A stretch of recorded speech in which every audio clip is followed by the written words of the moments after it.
Hello, everyone. Welcome back. It has been a while. In fact, it's been so long that there has been a name change that those who may have followed the series for a brief period are not aware of. This has gone from One Piece Chaos Edge Pirates to One Piece New Dawn Pirates. Yes, much has happened. Our characters have went to a different island. They have managed to find all of their missing crew members that are currently in the roster, meaning that, yes, they have in fact reunited with Jesse, Maggie, and Ruby. And of course, those who follow do know about Jeffrey. I just can't. I'm sorry, Des. I can't get over how you came about naming Jeffrey. Hey, it happened. It happens how it happens. And our group has gained a captain as well as a captain retiring, at least temporarily, from this pirate crew. Duvamil, captain, has decided to go on a journey of self-discovery and decided to remain on their home island. And in doing so, and many wild circumstances occurring, Menko was elected captain. And in doing so, Menko rechristened the name of the crew to the New Dawn Pirates. Upon them reaching this island, there were a couple of islands in between, but I'm lazy. But they're currently on Press Island, where somehow Kokuo managed to assume some level of important positioning within the Tropicanas. And between Menko's charm and Kokuo's connections, they were able to leverage what would have been a rather disastrous situation into a very favorable one. One might say they endeared themselves to the leader of this local faction. The dice love y'all. Tell y'all Sometimes. For Darius. So jumping into very recent history, our lovable Maggie, full name now exposed. I'm doxing him. Maglin Flynn. He does not like to be called Maglin. That was a big point Call of him contention. Maglin. Hey. He will try to kill you. Hey, he know where I stay at. Pull up, Maggie. I created you. I can destroy you. Just hear a door slam. Like, it is what it is. With how lucky Maggie is, he'll probably just manage to destroy those plans as well. Listen, if Maggie can show up, Gohana can too, so that's why I ain't even mad. What? True. That's why I ain't even mad.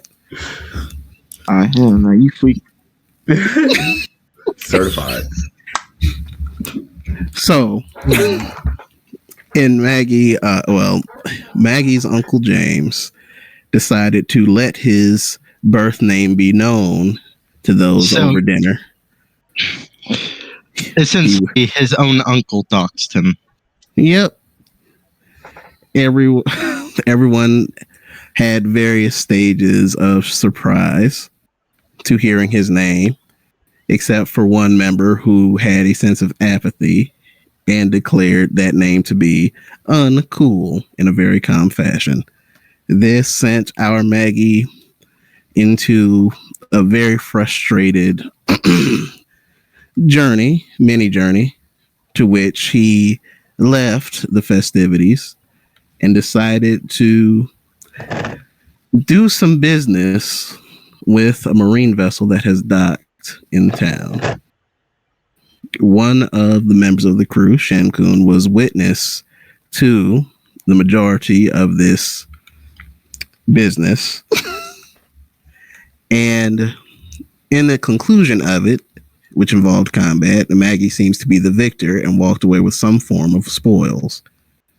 Maggie and the majority of the crew have made their way back to the respective pirate ship. And we have one who is not necessarily a member of the crew, but is still tagging along. Hisa. I effectively had you near them functionally for when all this went down, but from the dining hall, if you want to rewind the tape when everybody left, would you like to do something separate or would you have followed?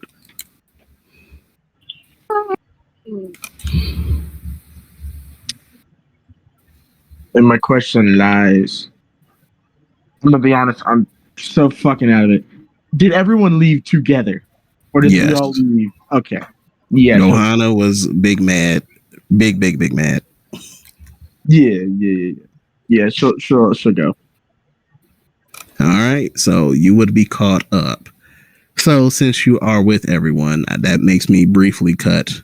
Yeah, Kokuo is with you, unless EJ, you would like to change Kokuo's marching orders. Well, to be fair, I technically didn't leave with everybody else. I did stay. You finished some water. Yes, I finished my water and whatever was left of the food that I was eating. Well, then we're gonna start with Kokuo then right now. He lied. Let me know that he's a liar. You done finished your water. He's still sitting up in there. Lord Press is sitting there. He's comfortable. Captain Birdart as well. What you gonna do?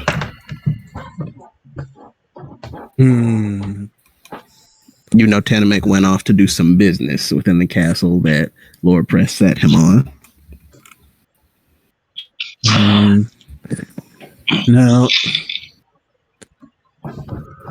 No, I will say that there is a bit of an awkward silence that goes on. I'd probably say that this lasts for about like 3 or 4 minutes before Kokuo just stands up, bows to Lord Press, and then just leaves. Oh wait, I gotta roll a die for this actually. Wait a second. Wait. It's too I just late. didn't want to be rude. No. This isn't directly correlated to a result. Let me see. Okay. That's actually accurate. Becky stayed with you. Kelly went with the others. Oh, okay. In which case, is it Becky stayed, Kelly left? Mm-hmm. Want to make sure that I got this right before I said anything. Okay. In which case, yeah, he's going to waddle on over to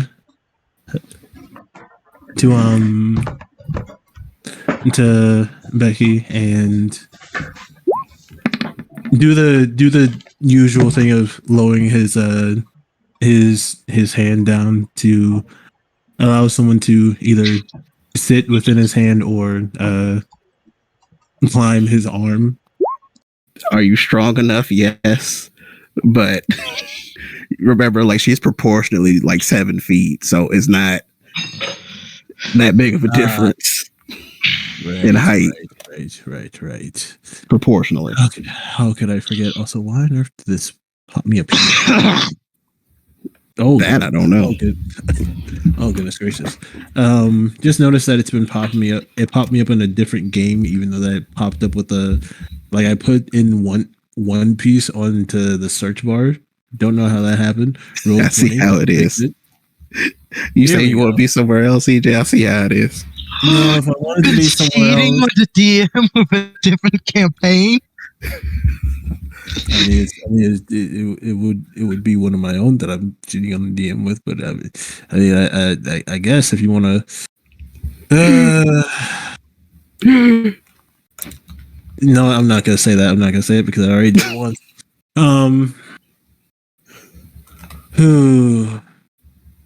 I won't. Ooh, actually, in which case, change of plan. He would check and see if Becky has an empty like area around her on the table. No drink, no food, none of that. I actually had to roll that for her because Lordy, I'm sorry. Things were happening. Things were a little bit queasy. You can tell that she has probably eaten a little bit off of her plate, but you can tell her focus is not on it.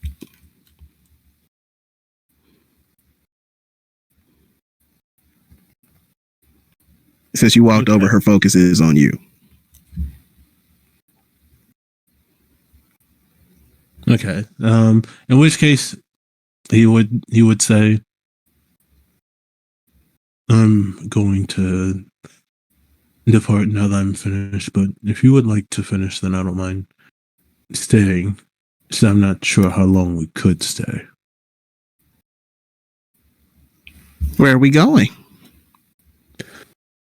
Back to the ship. All right. She stands up. She's looking at you expectantly. Can I insight this because I Of course. I feel like oh damn. Now that I'm finally on the game, I opened it up and I just saw the vanilla tab all the way open. I was working. I'm sorry. You're good. You're good. Let me talk to her. If you hop to her, you gonna get a fight. I was like, don't tell me that's what it is. Sorry.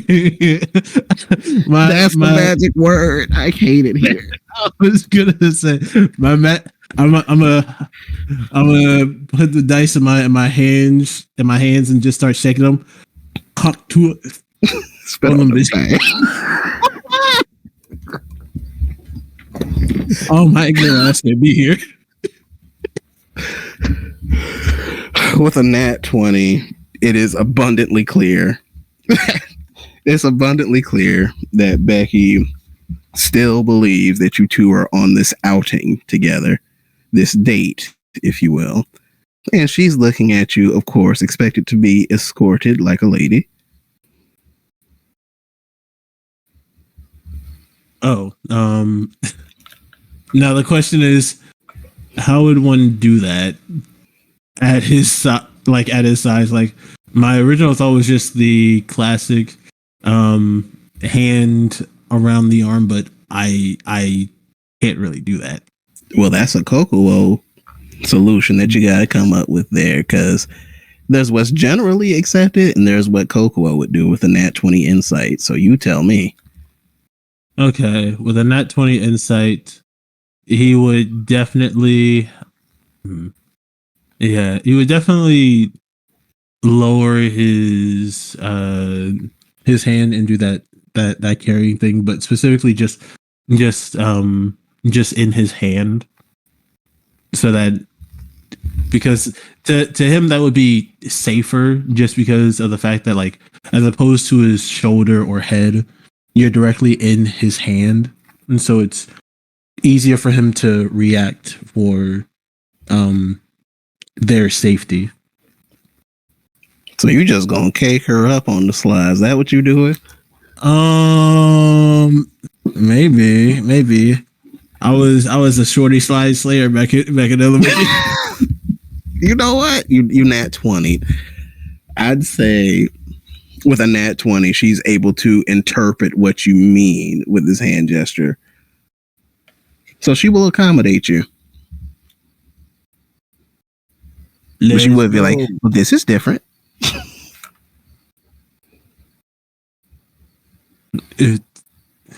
Sadly, it's what I know. It's not bad. It's just different. Okay, that's good.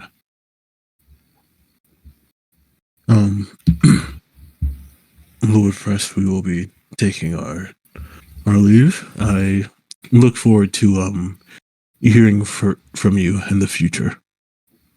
He does not look you directly in the eye. Yes, yes. Enjoy your wonderful evening. I hope all is well with your crew.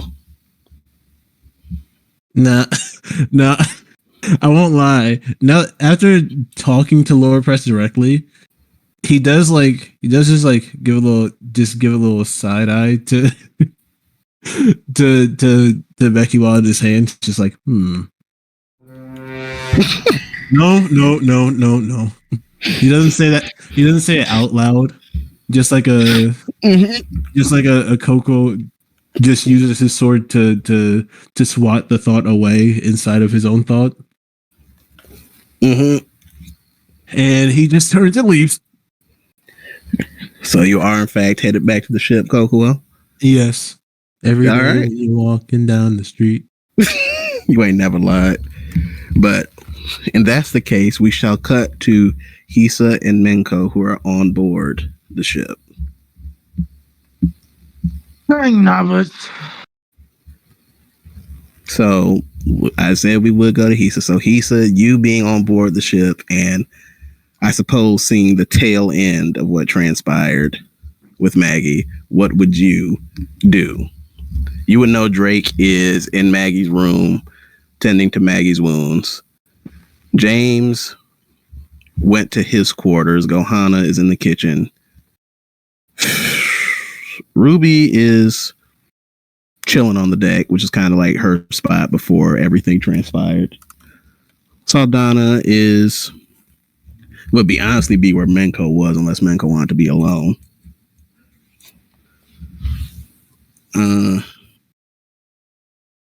Oh, thank you for reminding me. Yes, yes, you are. Okay. So they're doing that. And yeah, Jesse is getting prepared still at the castle. We get flaky. Oh. You know, a brother's gotta check on a sister's gotta check on her sister. We'll go to the kitchen. Okie dokie. That's her second visitor this time. Let's go. This boys. Wait. So you would see as you enter the kitchen. Actually, roll me perception. Let's just see. I will. Just give it a second. Every time I ask you to roll dice, though, and I get scared. I don't know what it is, dude. I don't know what it fucking is. It pisses me off.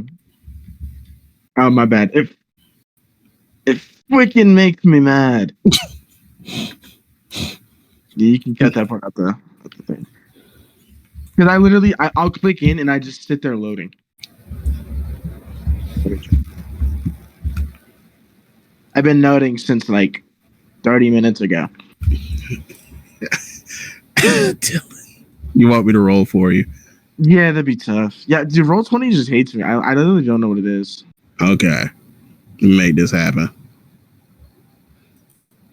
Okay. I just need to get a computer. I think that's the bottom line. Because Stone Cold Steve Austin says so. You know what? Accurate. All right, let me see what you got. It'll work one day. You got a 9. God damn, Ursa. It be like that, Doug. That's your fault. You let me do it. Yeah. But you make your way into the kitchen, and you will see that Gohana is doing inventory and cleaning her station. You know that for a fact because he worked alongside her before in kitchen matters. Yeah. And you would probably see that she has calmed down a decent amount since the climax of this incident. Climax. I said what I said. But she is still a little bit testy. Testy. I said what I said.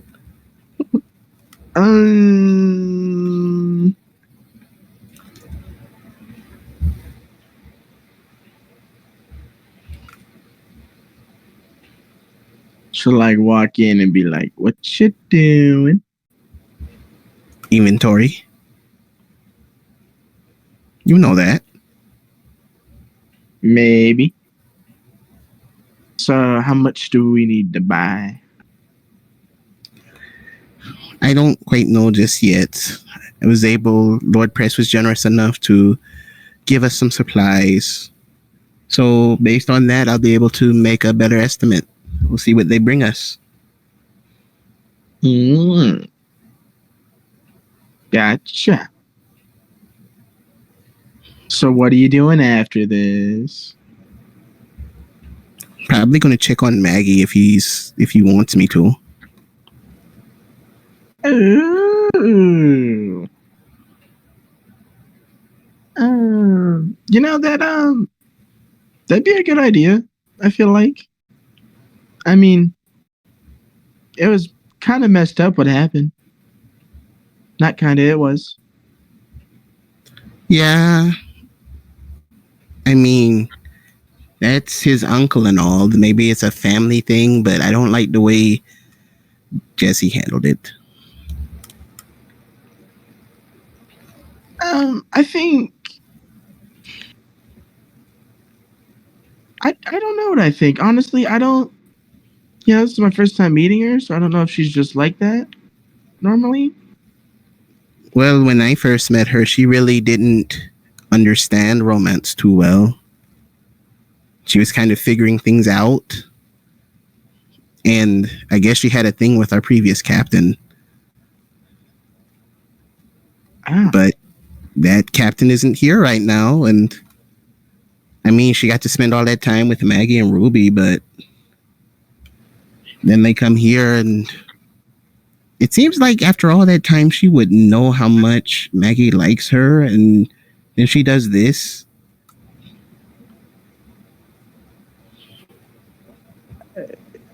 Yeah. You know, I'm definitely not one to, I guess, like relationship wise talk to her. But like, cause I just don't fully understand it myself. I get the basics, and I could see why maybe she did what she did, because maybe she's just kind of. I mean, some people are just kind of ignorant, whether it's on purpose or not. Well, why don't you enlighten me? Because that was actually kind of ugly. That's something I really wouldn't expect from her. But I guess a lot has happened in a few weeks. I mean, enlighten you about what? Why do you think she did that? I don't know her well enough, to be honest. And I don't want to say anything that would, I guess, give a bad idea without like being sure. Because at that point, it'd just be spreading rumors. Not Hazer. Can't you see our patron saint is in distress? Yeah. You know who's chittering that at you. Yeah, no, she'll look back. She'll chatter. She'll chatter. Who is patron? Patron. You know what I mean? The one who makes the delicious treats. Yeah, but I mean, like, I'm not good at comforting people. I mean, like, well, get better. Why don't you say something? Oh, wait, you can't. Get out of the way, then. Get out of the way. And you see Rascal walk up with all prim and proper in his uniform, of course, clear his little raccoon throat. And, of course, he says, "My lady, it's a shame to see you in such distress, but I assure you that I will do everything in my power to comfort you in your time of need." Of course, it's, raccoon to her. Is everything all right? Yeah, he just said you can pet him. I did not. Gohana goes to pet him. It's real. She won't hit her back. You said you'd do anything to make her feel better. But this is just and of course Rascal starts to like it the moment she starts petting him. It's real player shit. Once this is over, I'll get you for this, Nortisa.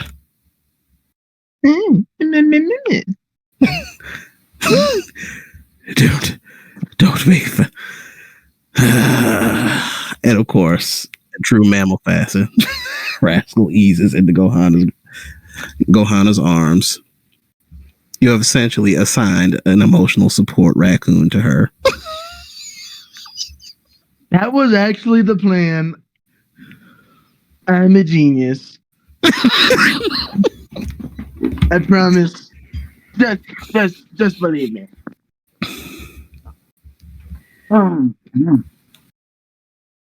I got my own. I got Shelly. Mm-hmm. All right. My bad. Do you want help? I guess. Like, how far are you? Oh, I'm only halfway there. I would like help, but what are your plans? That was my bad. I was waiting for it. Tragic. Excuse me, by the way.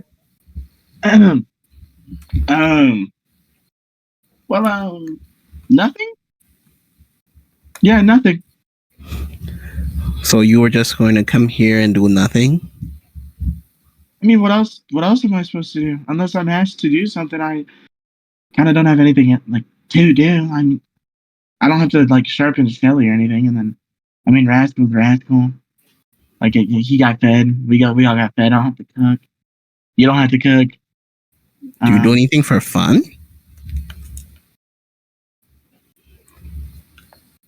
Oh, I like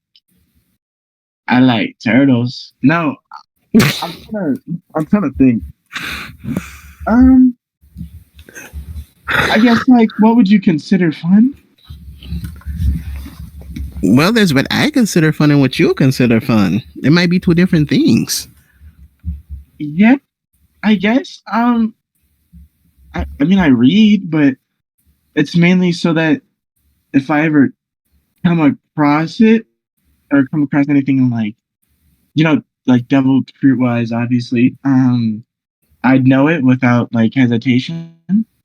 But that's I don't really think it's fun per se. I think it's more just necessary.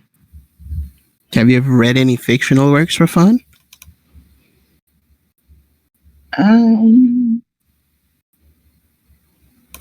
Nolan the Liar is canon, by the way.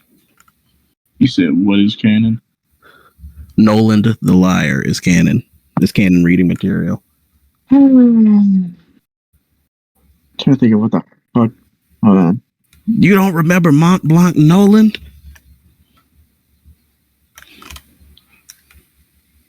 What the fuck? What arc was he? Skypiea. Oh yeah, I don't remember him. I did watch Skypiea though. Like I'm not. He was the guy where they talked about him writing the book that's considered fiction, where he basically visited Skypiea, talked about the things he saw and the people he met. Got the big ass nose. Yes. Wasn't he the one that? Was it him with the whale? No, I'm thinking of somebody else. No, that's Crocus. Yeah. What? Well, let's just say it's the equivalent of Aesop's Fable. Yeah. Okay, yeah, we'll pretend like I heard that. I don't know, y'all were talking at the same time. Go ahead, Darius.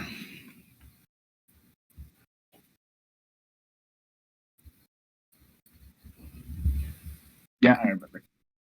Okay. That's this world's. Yeah, that's this world's equivalent to Aesop's Fables, for the record.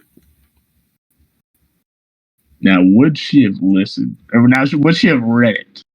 That's what you got to tell me. It's very common reading.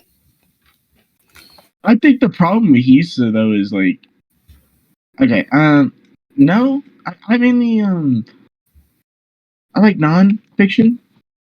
when I go to read, just like things that either teach me something or I don't know, are just interesting. Well, if that's what you find fun, you know about our library, right? Yeah. I mean, you showed me before. I just I guess like I don't. Yes. I guess like it's not as much fun as it is just I guess like so I guess kind of fun. I don't know. I think I'd rather just help you with inventory. Well, okay. I mean, Yeah. I was happy to go book shopping with you or something, but I guess we'd have to wait till tomorrow or something. I don't think anywhere else is open. We can. Yeah, it's fair. Are you sure?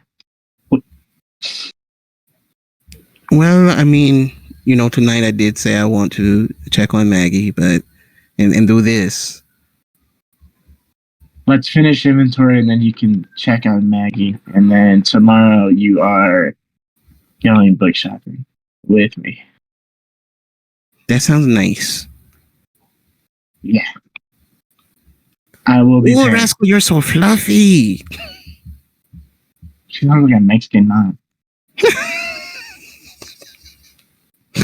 No comment. Hey, Dios, Rascal. Yeah. Do you want me to roll anything for helping with inventory? Nah, you got it. You've done it with her before. I feel like inventory is pretty easy. As long as you're it. Goodness. If you had the note taker, it would be it'd be done above and beyond. But you don't. He's in his quarters. I forgot about Schmeagile. Nobody cared about Schmeagile. He's a Beverly Crow. Yeah, bitch though. Where would Schmeagile be? He would be on the ship. I think he'd be on the ship trying to figure out what to do with himself. So that'd be Shmee. Grow longer arms so you can fish with your arms. I'm a fucking genius. If only. But we will cut to Captain Menko. My phone's at 3%. No charge?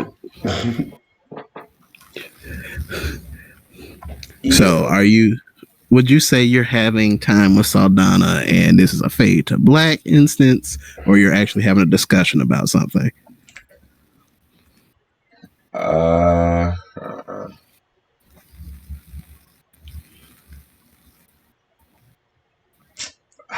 Having a discussion because Menko has a lot on his mind at the moment. It might turn into Fade to Black, but hey. Oh, we here for it. She do got the dress on still. And that dude got him distracted. She's sitting on one of the hammocks in typical Saldana fashion. Menko is going to ask Jeffrey to put fruit on the bed. Another quarter of the amount.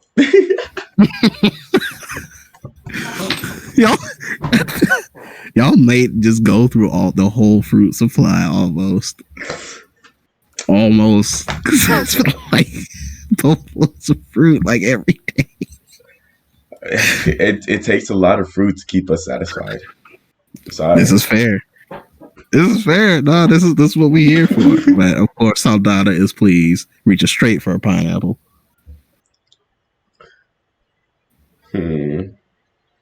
Menko just asked, what you think about Lord Press? It's okay.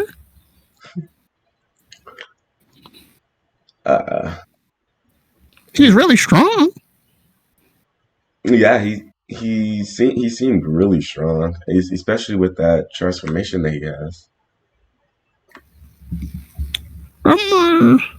Transformation. You mean the kangaroo thing? Yeah.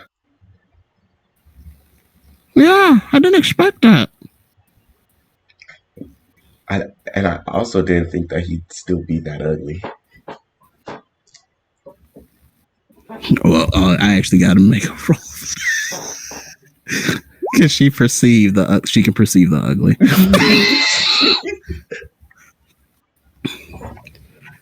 Yeah, what happened to him? Swallows food.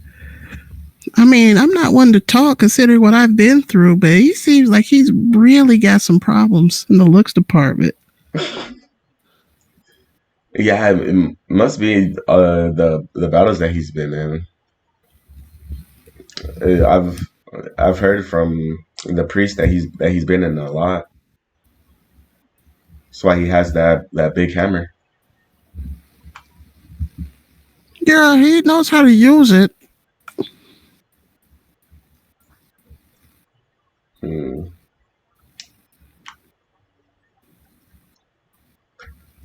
Honestly, I don't think I could beat him 1-on-1. Really? She slowly nods yes, and you know for her that is saying something. Hey, you wouldn't have to go at him 1-on-1. I'll be with you. He gives her a smile. She smiles. She is comforted by your words.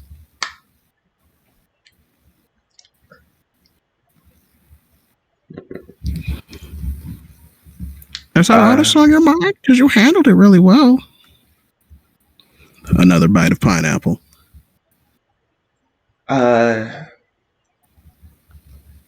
Yeah and no. He seemed really mad that we was getting Jesse back. So? Yeah, but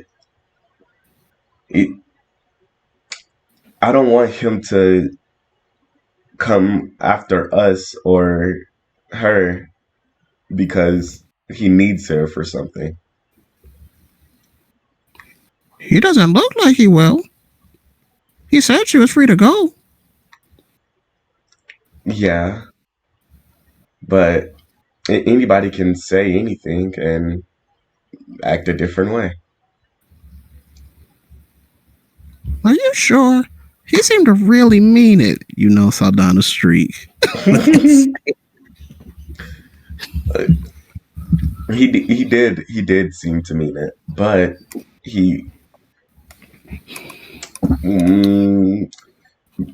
was also really mad that he wasn't able to keep her. Oh, I gotta roll insight. I'm gonna actually have to roll insight for her. What will it be? She might surprise. Not today. Not today. She shrugs. Maybe he got indigestion.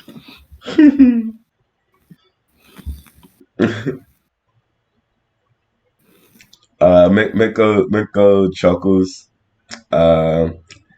pats her on the head, rubs her cheek, and just says, "You're adorable." Of course, you hear purring coming from her. She extends your favorite fruit to you. Miko would say thank you and take it and start eating. Well, how are you liking being captain in situations like this?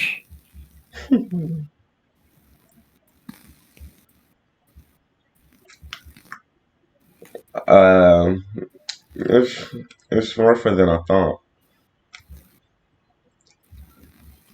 You're doing an okay job.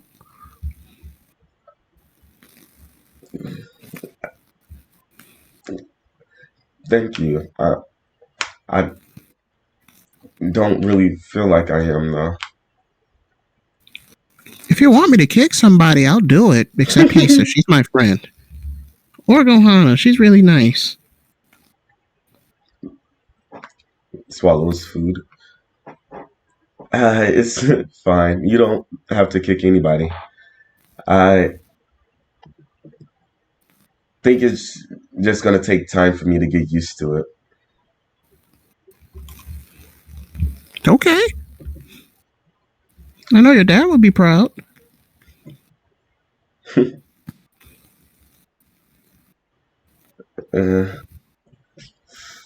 Hopefully. But I know he's wouldn't be happy unless I was the best. And that's what I strive to be. That's a lot of pressure. It is. But that's something I have to do. I mean, you don't. You choose to.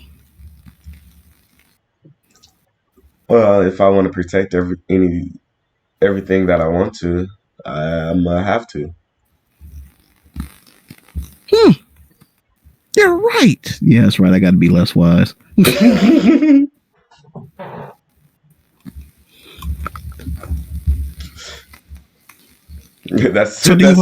That's why Miko likes her so much. She feeds his delusions. So you want to talk about next steps, or you want to talk about something else? Mm-hmm.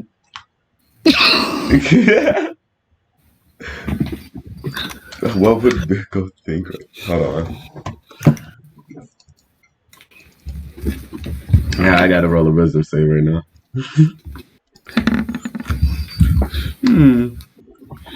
Succeeded.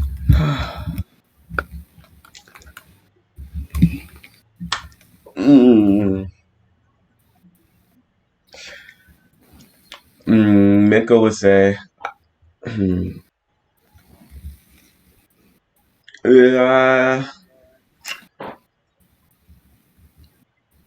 I want to keep an eye out tonight, but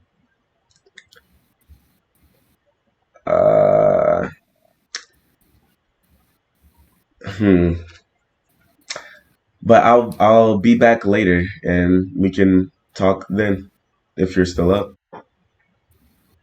Okay, that sounds good. Leave me some fruit though.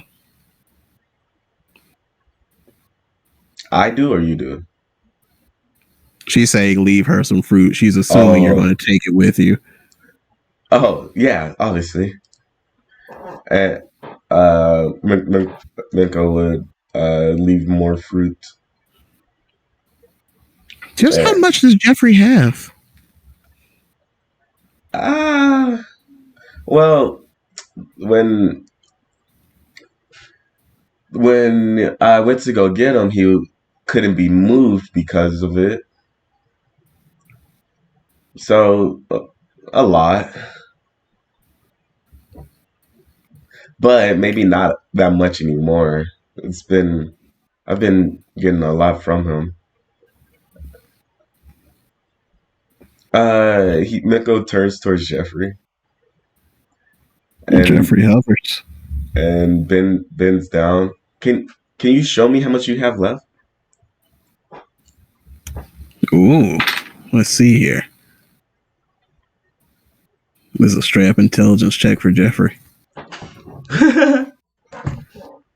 Jeffrey continues to hover.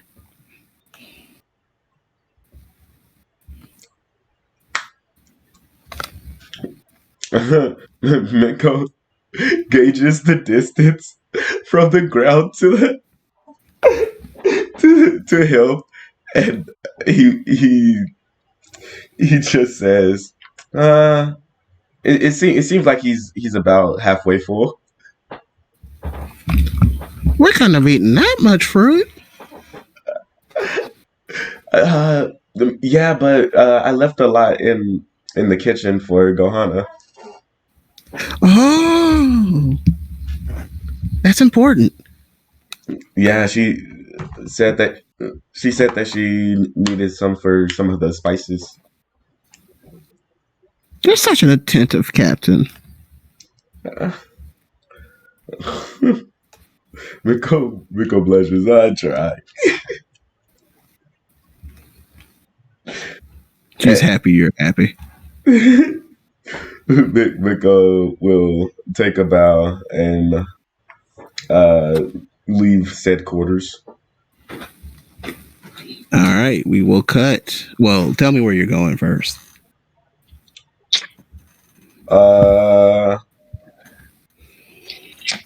He's going to the crow's nest. Of course, I should have saw that coming. I was thinking about somewhere else, but he's going to the crow's nest. You got it. We cut to a certain alabaster on a beach with a sword, and someone else. Shenku, your performance did not get much better after this lady helped you, but she is still training on her own. She has not commented on your recent display with your sword. He's still attempting to try to get better with the sword. Performance again. Yes, performance. Why does it have to be performance?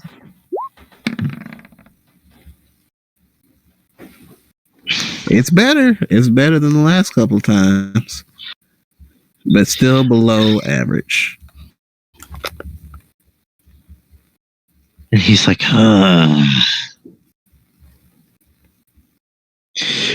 he's going to put it down, the sword down, and start practicing some fist throws.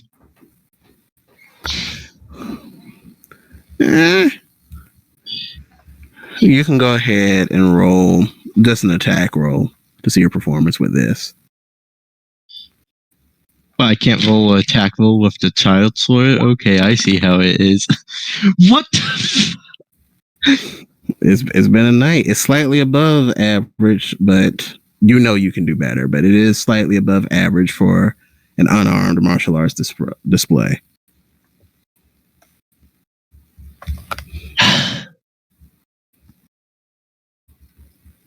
What does this look like? He's just slightly throwing punches in the air. Okay. Strong punches. Yeah. Not your strongest for sure, but decent. This person raises an eyebrow, seeing what you're doing, but she continues what she's doing.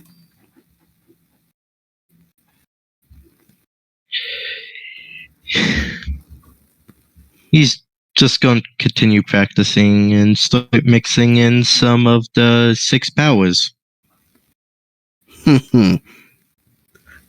That is actually starting to get her attention. And she eventually stops what she's doing and is just watching you.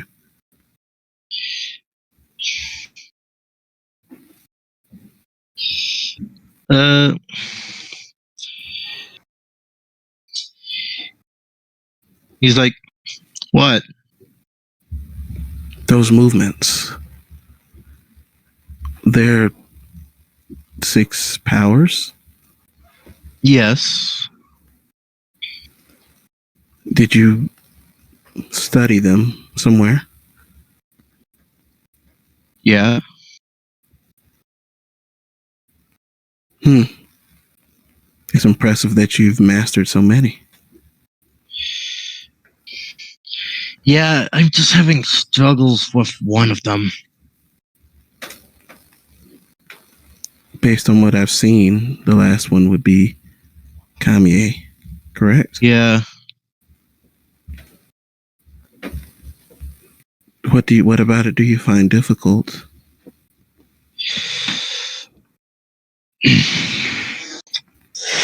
So, out of character, I know all about the other 6 powers.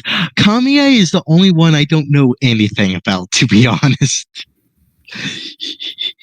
That's the one where you pretty much, get very loose, lackadaisical, flowy. Your body basically flows like a sheet of paper. Oh, that one. Yep.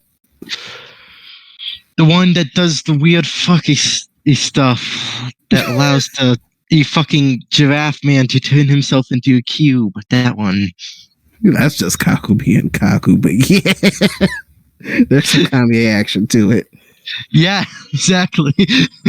That's the devil fruit genius right there. That's a devil fruit prodigy. Put some respect on Kaku's name. It's still weird. It's still weird, but that's a prodigy right there. Yeah. Sin's just like, it's the part about getting all loose. I'll admit that's not my strong suit, but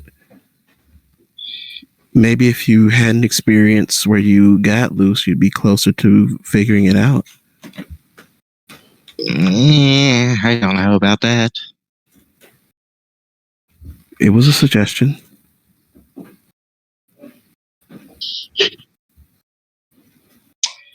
Yeah, it was. He's actually going to start doing some stretches. As you stretch, you will see that she has put her weapon away. And she says, I suppose that will conclude my training for the evening.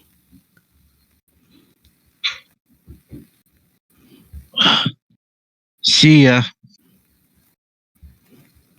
Perhaps I will see you as well. Best of luck to you.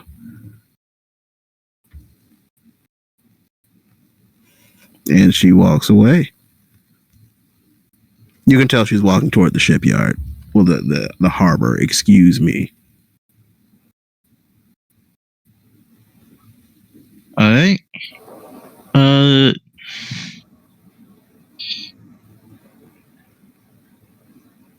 Let me roll something real quick. Do what you must. Sin's going to stay there for an hour training. Yee. You got it. So we'll say in the midst. Oh, go ahead. Periodically, switching to sword, then back to punches.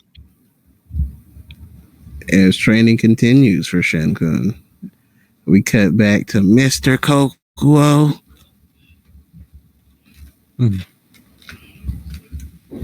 Okay. So as the Mister, you'll be making your way to the ship as Menko would be making his way onto the deck. That would be the timing because you've got long strides.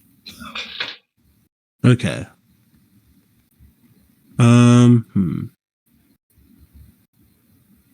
Is there anyone else that I can see on the deck? Shmi Guile.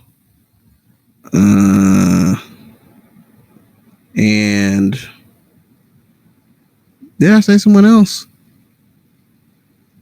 Drake's down below. James is down below. Maggie's down below. Gohana's down below. Saldana's down below. Yeah, I think it's just Shmi and Menko and Jeffrey, if you count Jeffrey. Okay. Oh, and Kelly. Excuse me, Kelly. She is a guest. That's why. Okay, that makes sense. Okay. Well, in which case he would promptly walk up onto the ship and gently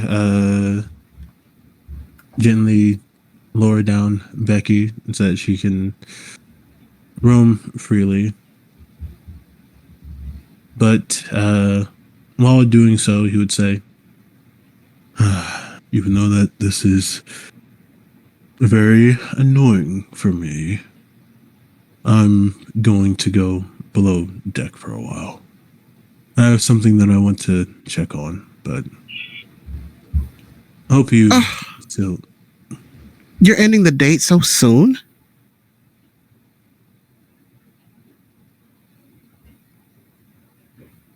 Yes, unfortunately.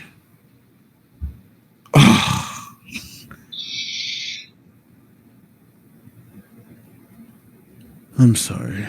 I hope you can forgive me. I guess you have to make it up to me.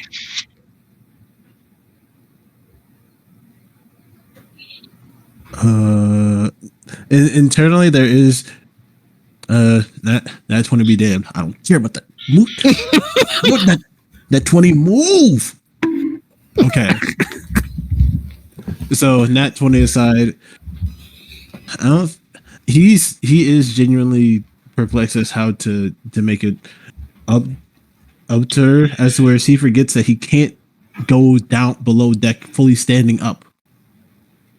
So he does try to go below deck, but he does just get stuck for a minute.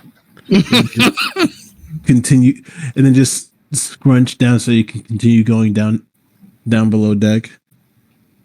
So, oh my goodness! I hope that rooms don't have there's like no windows. That's because I think this is the only time that Coco's like actively been moving around below deck. Correct. So people may just open doors to see him just like going about if you've Ursa, I feel like it's crazy to say if you've seen Adventure Time. I feel like that's crazy. I'm still gonna say it anyways. I haven't, so that's valid. But you can describe what you're describing for the people. So in Adventure Time, there's a scene where Marceline and Finn are going through through memories, and Marceline's just bigger than the actual place that she's in, and she just opens up one of the doors. Oh god, Coco doesn't even know the layout, so this is even more fitting. Nope. This is beautiful. He'd open much like Marceline opened the door on accident and saw Finn as a baby just dancing. I do remember that dancing scene. That was a commercial. Oh my goodness, yes. In which case that's how Coco would look, just like trying to peek through rooms to see who he's looking for. Ooh.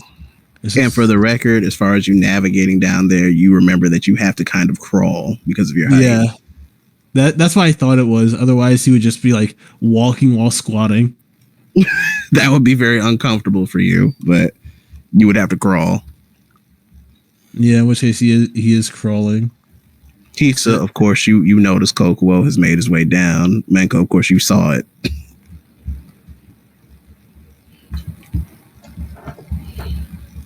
He does just pause. If there's anyone in the hallway, he does just pause. None of the NPCs would be in the hallway. Okay, so it's just Tisa. Or well, they're in the mess hall because there's an actual like slight separation. It doesn't have a door to the mess hall, but there's like a wooden barrier and an archway into the mess hall. Oh, okay. In this case, he does just like stay there for a minute.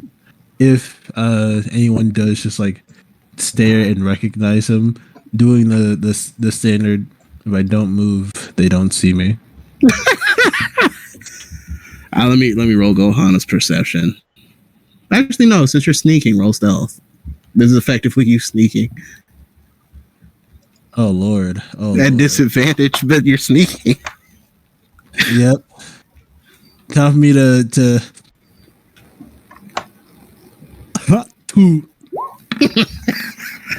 Damn. Oh yeah, you're noticed. The question is, will Gohanna make a thing out of it? She will not. He says it's up to you.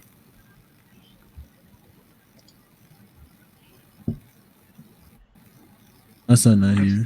What? No, she doesn't care. Fair. She'll smile, do the little getaway wave, and then go back.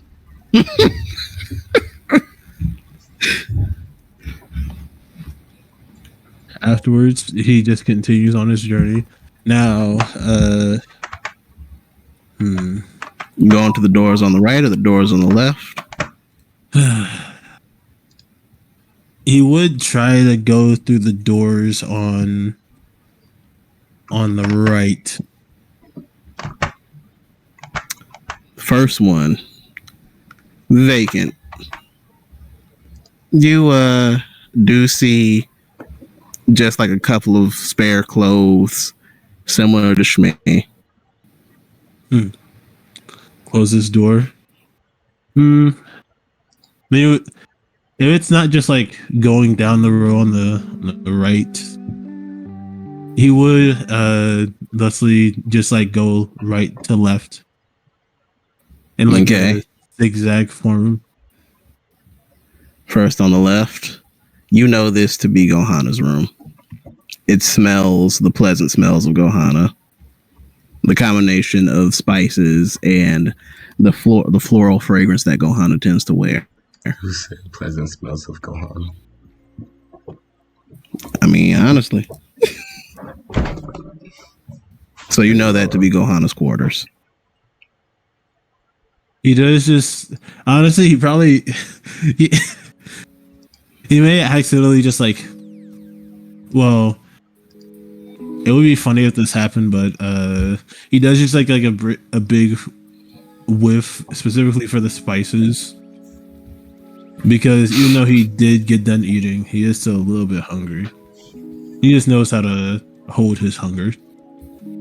But he does take a whiff of the spices, potentially like causing some smaller things to fall over.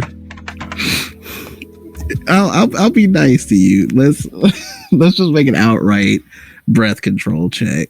We'll make this athletics.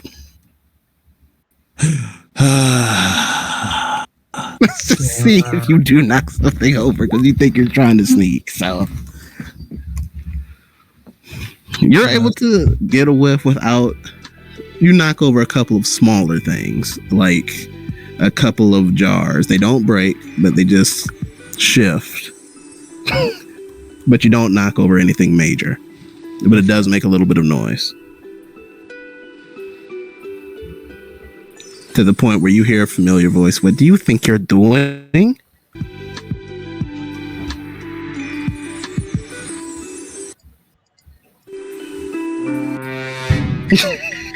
He's being creeped, that's what. There is the same notably long pause occurs. I'm talking to you, mister.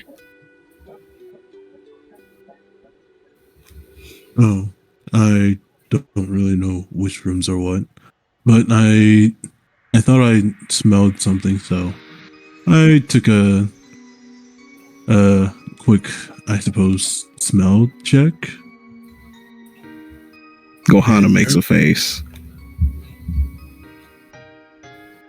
What are you looking at? Insight check, Mr. Kokuo.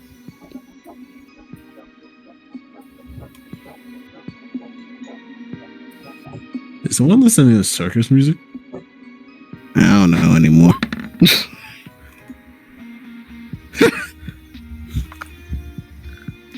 You can tell she's considering something in regards to what you just said.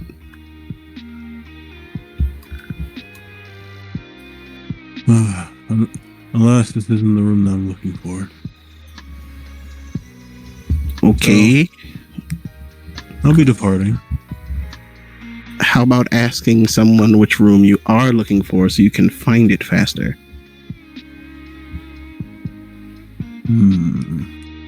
Now the question is, would he think like this? He does.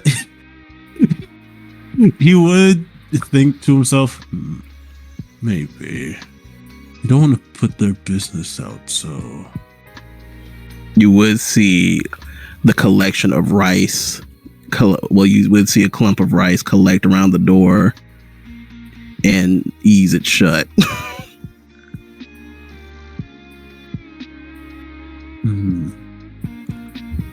Well, unfortunately, I don't know if I should ask anybody.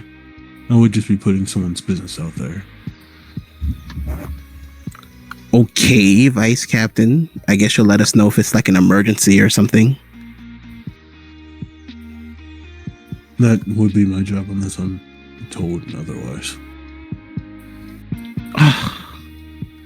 And she about faces and walks away. You hear the fancily dressed raccoon chittering at you angrily. Hisa, translated, It's, "You dare encroach on her quarters. I have been put in charge of making sure she is well. You have caused her distress yet again, Giant Man." Prepare to die. He said you can pet him. Gohanna makes her way back in, as she does resume petting Rascal. I'm not gonna lie, Coco was about to say, "Yo, who the fuck is this nigga, bro?"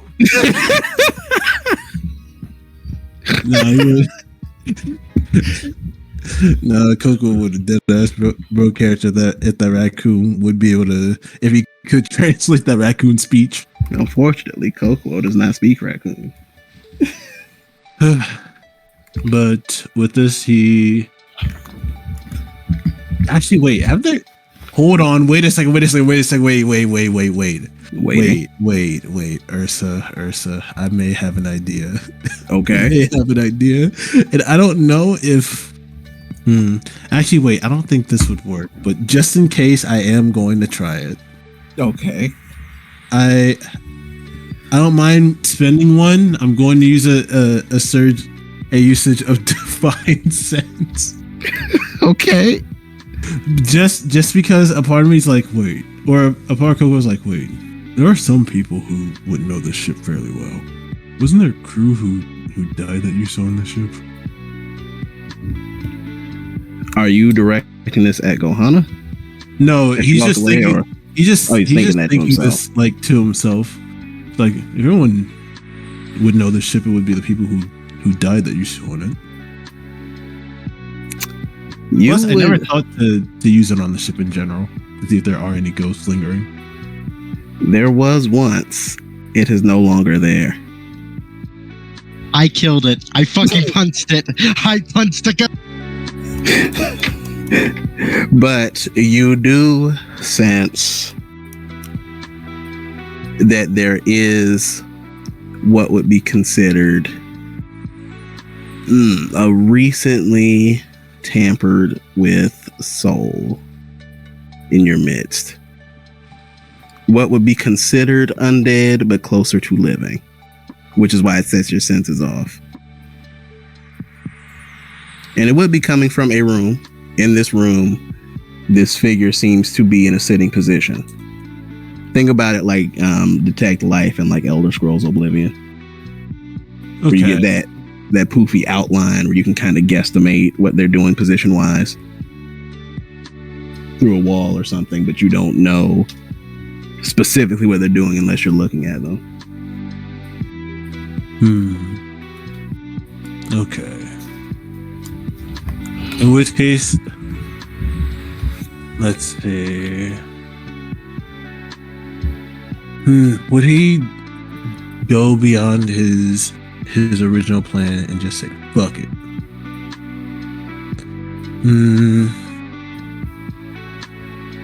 Oh, wait, there's more detail, actually. This sense also seems to extend into a space proportionately equal to the size of this man's feet.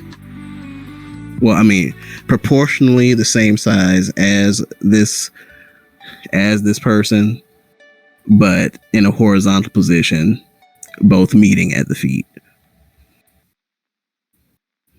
Okay. So I think he would keep that in mind. But he would yeah, no. He would instead just continue looking for what he originally came to look for. Checking after I don't say he's that dumb, but since the door was closed, he assumes that like you can't just keep opening them. Oh wait, some doors are just locked. Wait, why didn't she just lock her? Anyways, he'll just knock on the next door to the over the table. I think I know why.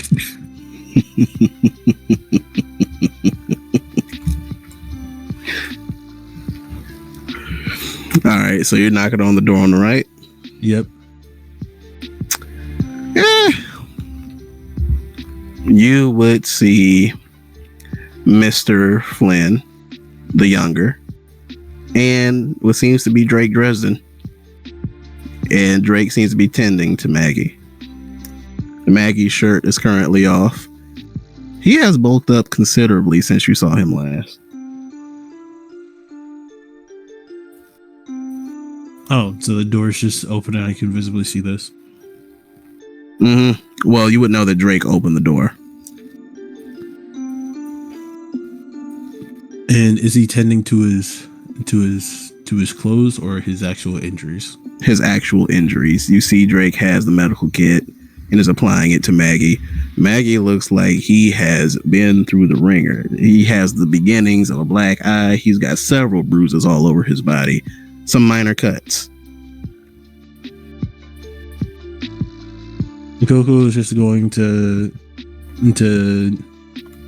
make a gesture with his hand the hand that's closest. Oh wait, it would be his right hand. His right hand, since that's closest to the door. Just gesturing for. He doesn't clarify who he's talking about, but he just makes a come here gesture with his hand.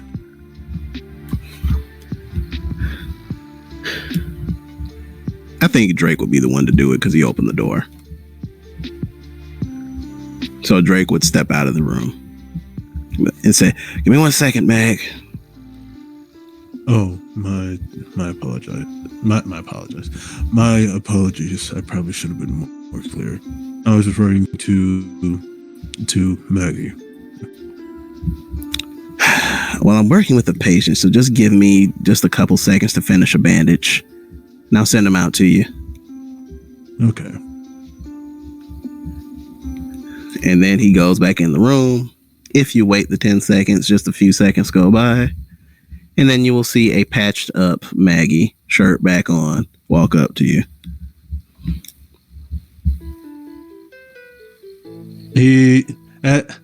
During the 10 seconds, he just started laying down to get comfortable. He's currently laying down in the. Hold on, let me make sure that I'm using this term correctly. Hold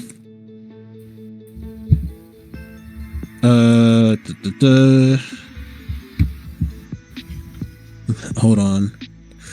I think I am. He's laying down with a darn. I think there's a character in mind I'm thinking of that does this pose, but I can't really picture it. But he has his left hand on the side of his face. Oh, you're doing the body Gotti. Okay. Yeah, that's what. Yeah, so that's all you had to say, and I knew. Listen, for some reason, I was thinking of I was thinking about the scene from Titanic. God damn it! Oh, yeah, like but that's one of your French girls. Yes, but that's something different. I thought he was doing the Nell pose, like when that was a Nell too. Yeah, that's. I knew a One Piece character did it. I just couldn't. Damn it, Skype. No, I'm not gonna blame the art. I'm not gonna. I need to watch it again. Honestly, it's been a minute. Yeah, especially with him doing what he's doing. But yeah, when Maggie comes out, he does just like places his hand above Maggie, and he's going to expunge, even though this probably won't help that much. He will expunge all of his lay on hands if he has to try and expedite the process of his recovery. All 25 points. Yeah. Oh, you get rid of all those minor cuts and bruises. He's good. And you will see Drake notices this, and he's like, "Well, you could have told me you were going to do that, Coco, or I wouldn't have wasted this medical stuff." Well, unfortunately, you already used all but that one bandage that you finished supplying. Plus, I wasn't around to warn you anyways. Oh. Plus, I didn't know that it happened. It's okay, Drake. I appreciate you doing that. Yes, whatever, man.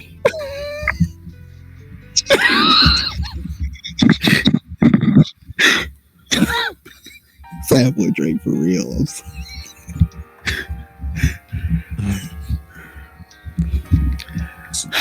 First, Dufamil leaves. Second, he becomes the best, and now Koko's taking his job. What else is taking? But Maggie is just looking at you. He's waiting. Well, next, I take his bitch, nigga. Granted, I don't know who. Granted, I don't know who that would be, but I would say he don't have one no more. Let's just be real. He got a ways to go. Oh my goodness, but imagine that'd be a trifecta of terror. But with this, he does just ask, I'm a bit late. Had to make sure that I finished up some business with Lord Press. But what did you run out for again? To do something.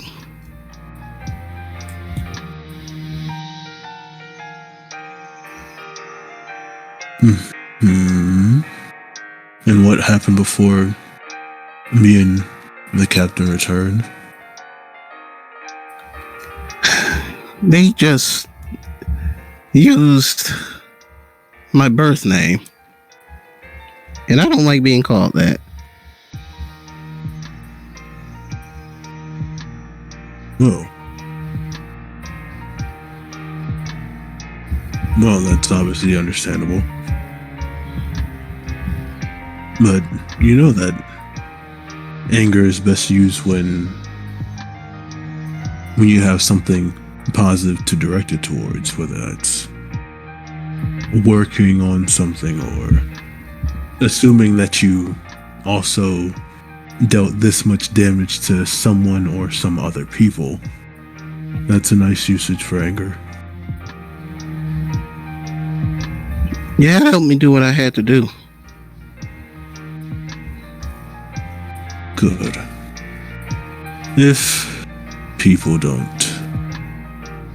Did he say why they... Oh, he didn't say that they made fun of his name. It's just that they said they use his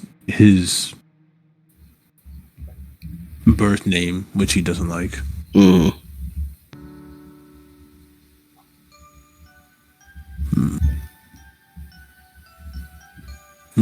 if they don't... How would he phrase this? Okay. Words, got it. If you don't like having your birth name used, wherever that is, and if they now know this, I'm sure that they'd think twice going forward. Well, most of the crew. Some people don't think in the first place. But it was Uncle James who said it. And he knows that I don't like my name. He's known that for a long time. Well, family's always going to give you a hard time. Yeah, but I didn't expect everybody to laugh at me. Even Jesse. And you could tell Maggie looks crestfallen when he says even Jesse.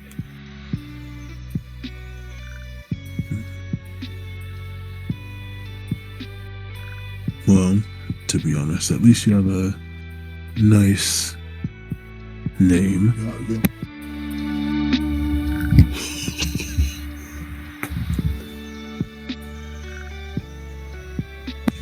Forgive me, a little bit of an interruption. Yeah, okay. Well, at least you have your new name, which is... Well... I'm sure, cooler than your birth name. No name. Mr. Shen didn't think so.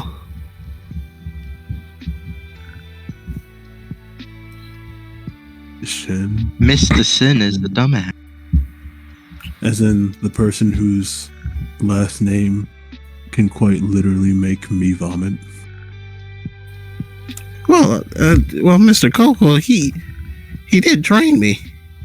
I wouldn't be nearly as capable as I am now if it wasn't for him and Mr. Duvermill and Mr. Menko.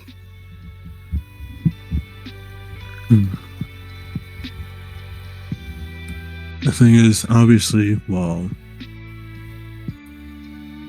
your teachers will be good at what they teach you, sometimes, and you should know this, obviously, you go to different people for different things. Like, for example, I'm sure that you wouldn't go to Shen to help with issues revolving around reading. Oh, gee. I suppose you got a point. Or you wouldn't go to Duvermill with issues about how to, make one's face look better, considering the whole mask thing. Well, I hear from Gohana that she actually did a good job with makeup.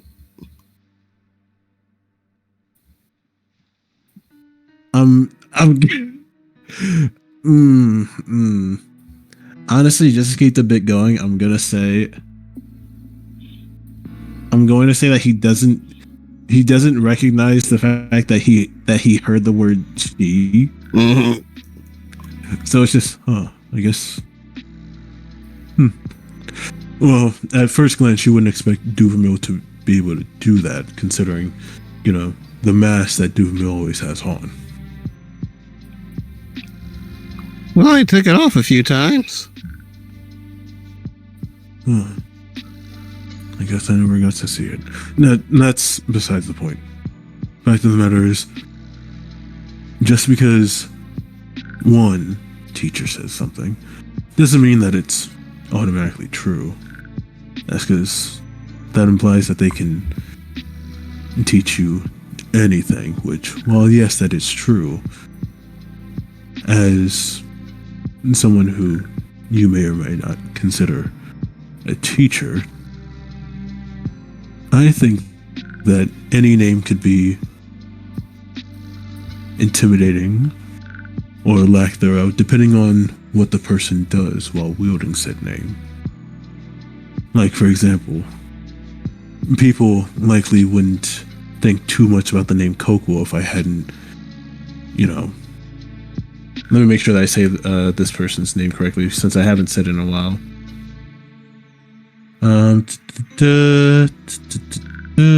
Scrolling.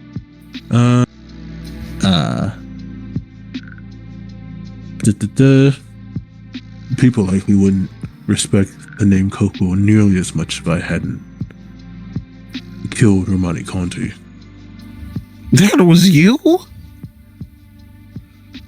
Oh, gee. Well, we already got past the conversation with Lord Press, so I don't really have to worry about keeping it a secret anymore. At least, I thought you just ate a Sea King.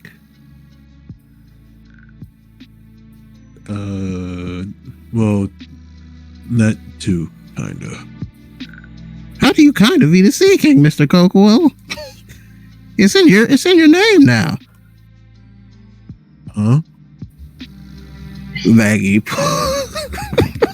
pulls on a bag that he had, his little tote bag, and he unfurls a wanted poster, and you will see your own wanted poster for the first time. Sea King eating Kokuo. And it is, in fact, the visual of how a certain someone discovered you when you set your scene back on Kalarikado Island, and a certain other someone whom you worked with is not in this shot.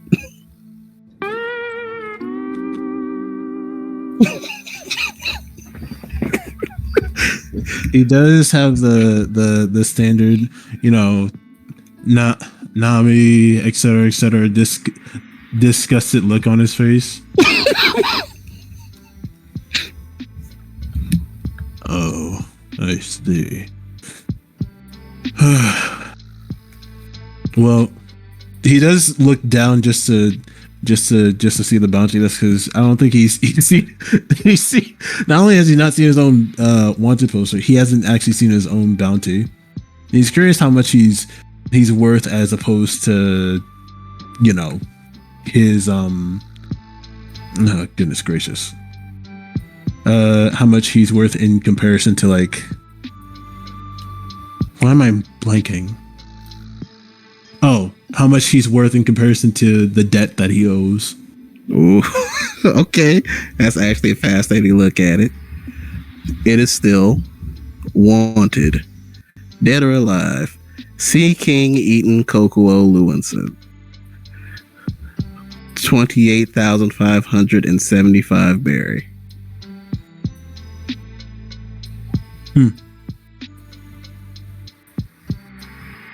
He'll pass it back to. He'll pass it back to Maggie, and as he does so, he'll try to gesture him to step out of the room, and while he does so, if there's not enough space for him, he will like scoot back towards the stairs, like back where he originally came from, just to give him that space. There's enough for you to about face, because this was meant to hold a lot of Powerball players for them to be jogging around and stuff like that. So there's enough for you to about face. There's just not a lot of height. Okay. So in which case he would ask him to just like try and actually he would just say, "Oh, would you mind closing the door?" Oh, sure. Yeah. Was that the door closing, or was that Drake being sad? No, that was the door closing. Okay, make sure. You know what? For funsies, he'd be going, "Oh man, that's the door closed." Okay. No, Maggie. I don't know if I obviously haven't seen anyone else's wanted poster, but let's just say if you can keep up with my future endeavors, depending on whether or not I'm in the right frame of mind, then chances are not only will you be able to bring respect to your own name, but you will have a pretty decently high wanted poster as well. And then respect your name. You're giving me another assignment and you haven't let me turn in the first one? The first one can be a lifelong assignment. Oh, gee. You never told me it would be for a lifetime, Mr. Kokuo. Well, that's ultimately up to you. This one is a lot shorter term. Yeah, I already wrote 6 precise pages as he pulls it out. Well, you can just add this to the footnotes of another page. We're going to be doing some liberating here and there. What do you mean by that?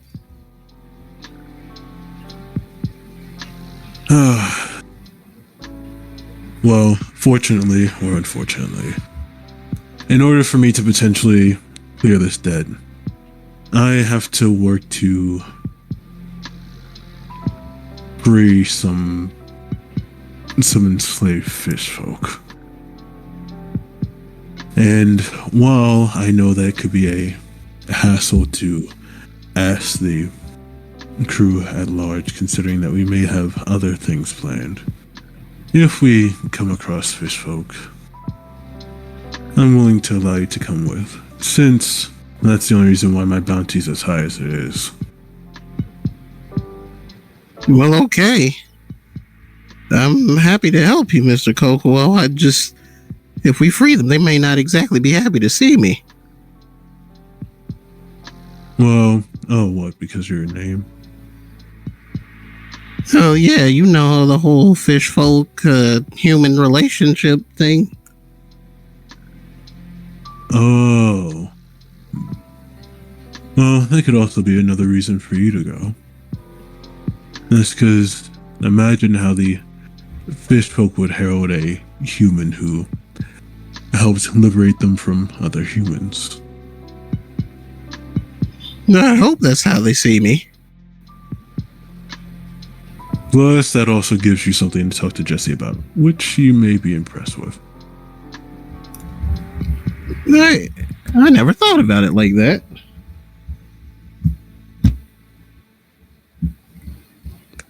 Listen, every lady loves a Captain Save-A-Ho. No.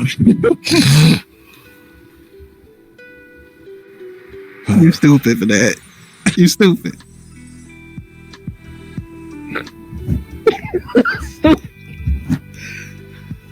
Just take the inspiration.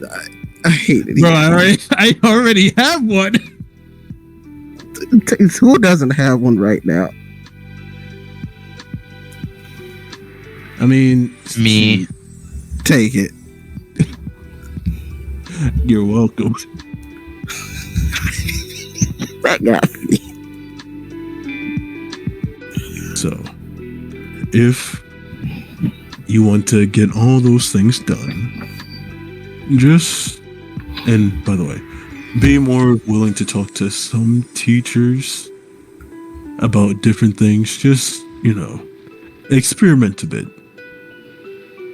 You may be able to learn something just by going to the different teachers and asking them for the same thing. You may get a different result depending on who it is. Will do. Now, if you excuse me, I need to get out of here before I accidentally throw my horns into the ceiling. You have yet to do so, which is quite a feat. He does keep his head pointed down unless he's turning to look at something. Actually, wait, no. Yeah, no, his head is down. So he just has to side eye things that he's looking at. That's actually hilarious. But so Mr. Kokuo is making his way back up or elsewhere? Yeah, he do be crawling backwards now. You would have seen Gohana was waiting at the other end of the hall. Not in earshot. But you can tell by her body language she was waiting her turn, if you will. What are you looking at?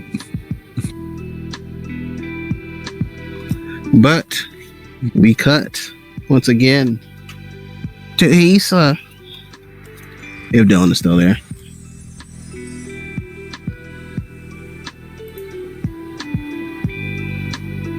He is here, but he is muted. Oh, there we go. I have Face ID, so it takes me a second. Lock you in for that bitch. Is there anything beyond what you've already discussed with Gohana that you'd be willing to say? Because you would see her at a certain point have placed Rascal down gently and make her way into the hall.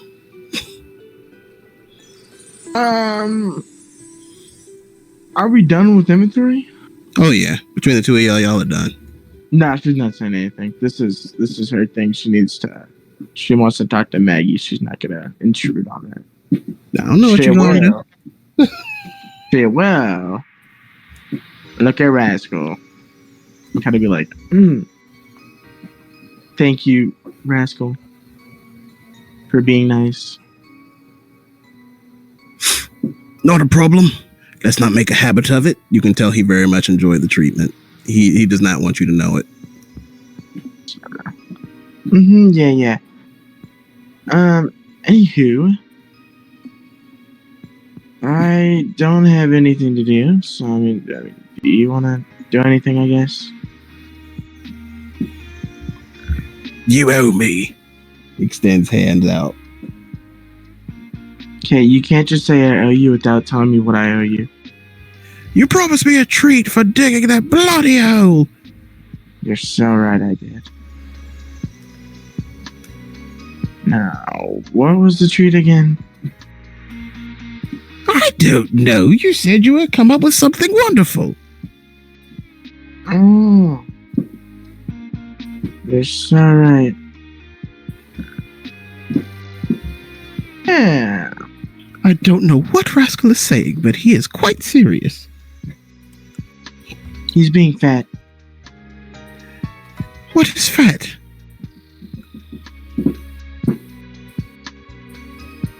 A high-calorie person. What's a calorie? Fat.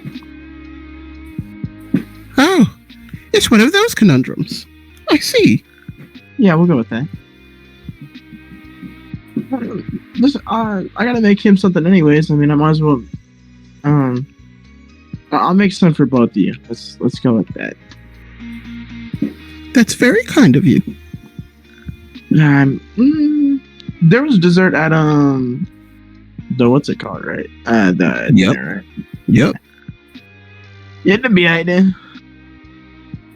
It was, again, to quote the quality of the food, it was above average, but definitely not Gohana level or your level cooking.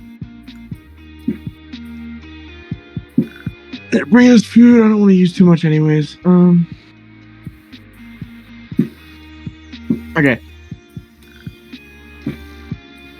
Alright. She will walk to her room, grab the cookbook that she got for winning the cooking competition, and look for anything that's either like look for anything that would be considered a dessert. It would be fair to say that you and Coco were passing by each other. That would be the timing. She won't say anything. He's a grown man. He's allowed to do what he wants. So what you gonna do with your book? She does want to look through to see if there are any desserts, which are not even. If she can't find desserts, just anything kind of on the sweeter side. Because I mean, to be fair, this is just winning recipes. Mm-hmm. Of course, there are Hazelini's. Some of Hazelini's little pastries. You know, Hazelini is known for her crepes, but there are a couple of pastries that have been of hers that have been contributed to this book. There are numerous styles of berry coulis and things that don't involve quick breads and things like that, but there are quick breads as well. Basically, name it, it can happen.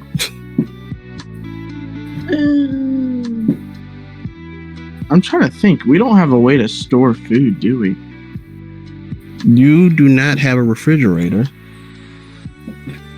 That's a thing in One Piece, isn't it? Yes, it is. Yeah, we'll buy one of them eventually. Oh, wait. Actually, you guys invested in the kitchen upgrade, so it's fair to say that you guys have one. It's not the best one, but you have one. I invested in the kitchen. No, I'm joking. Yeah, okay. Yeah, sure, why not? She doesn't want to make crepes, but she does. You said there was stuff with what was it? Quick bread. Mm-hmm. And serving size generally would be about. What do you think? You can do the math. Just that's why I'm really like naming because he's smart enough. Okay. Well, because she was she wants to do something that would like make what is the term? Okay. I'm trying to think of because I know yield is used, but I don't remember why it's used. That's to calculate how much you make. Thank you. And the outcome. Yeah, you got it. She basically wants to use not a lot since they just did inventory, and she has to fix inventory after doing this. Mm-hmm. Also considering that, I mean, we haven't bought anything in a while anyways. Mm-hmm. most likely means. Oh yeah, inventory wise. After doing it, that reminds me. I should have asked, how are we doing inventory wise? You all have plenty of meat. You all have plenty of grains. You all have plenty of fruit. Oh, we're fucking chilling, man. Okay, she wants to make. You ain't never gonna run out of grains as long as Gohana's with you. Yeah, I was gonna say we got Gohana. The struggle is potable water, though. That's where you guys would have a shortage. Just, I mean, the water do be salty. I'm trying to think of what kind of recipe she'd go for.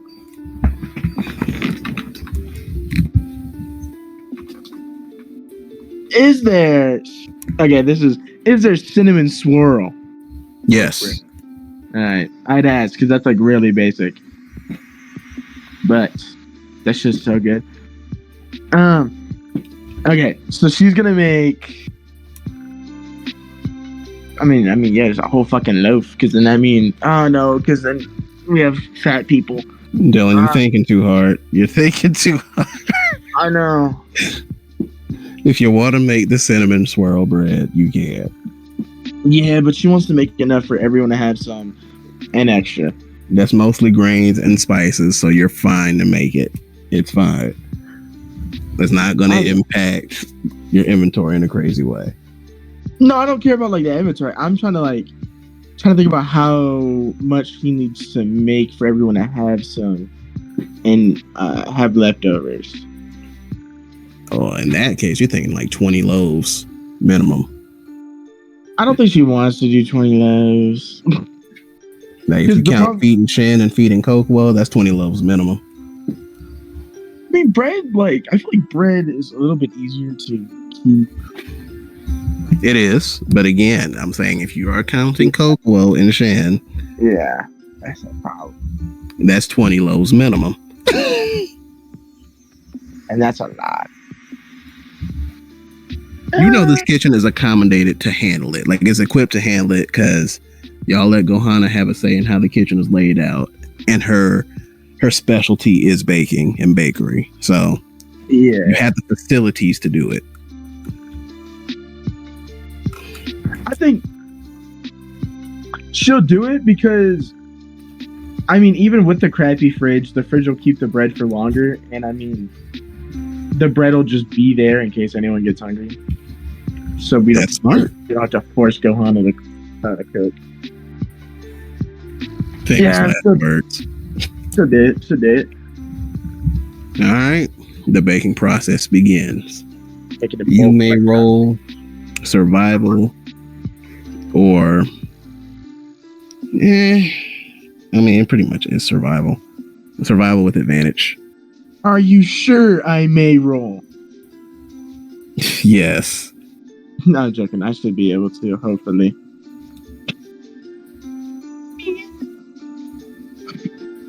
That's just so tough. You said survival or what? With advantage. Oh, okay. For you are cooking. And you have a guide. Fuck. I do have a luck point. I will use it, but that's fucking nuts. Go ahead. Yeah, that's my last one. That's fucking nuts. Today is not the one. That's stealth. Just -1. Just -1. All right. Yeah, there you go. 17. It's the same bonus, so yeah. Well, no, wait. It's one. Yeah, it'd be 17. Yep. Yeah, it's -1. Yeah. So 17, you are able to successfully get the breads going. We will revisit that with Hisa. For now, we cut to the captain. Yeah, fuck my luck. Captain, it is a peaceful night, relatively speaking. You're up there in the crow's nest. All seems calm. You do see guards folk bustling about, and you're kind of noticing the rotation of the guard, where they have that upper perch where they can monitor the harbor. If you looked out to sea, you may roll perception if you wish. Sure. Perception.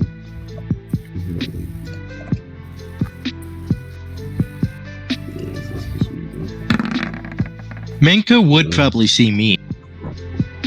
That is fair. If you're not hiding, so Menko would see you on the coast. Fair. But yeah, you also do see some. Do you use the spyglass? Let me ask you that.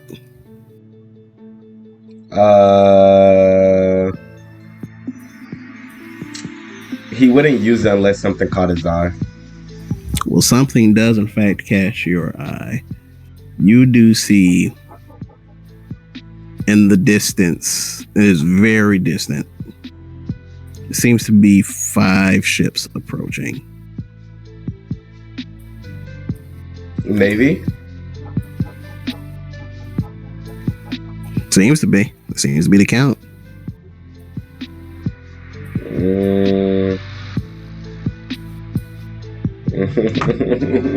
Why? I rolled my D100 fair and square. Okay, I'm scared to ask this, but no, that would be metagaming. I'm going to be fair. I'm going to be quiet.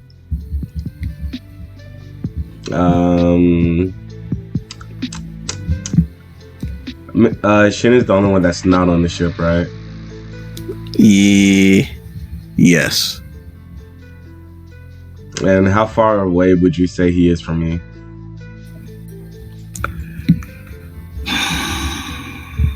From the ship, he's 240 feet. Yeah, I was about to say that. Nice going.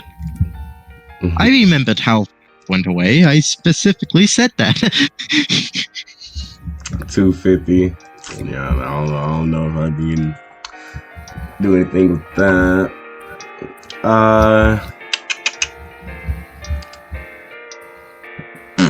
Well,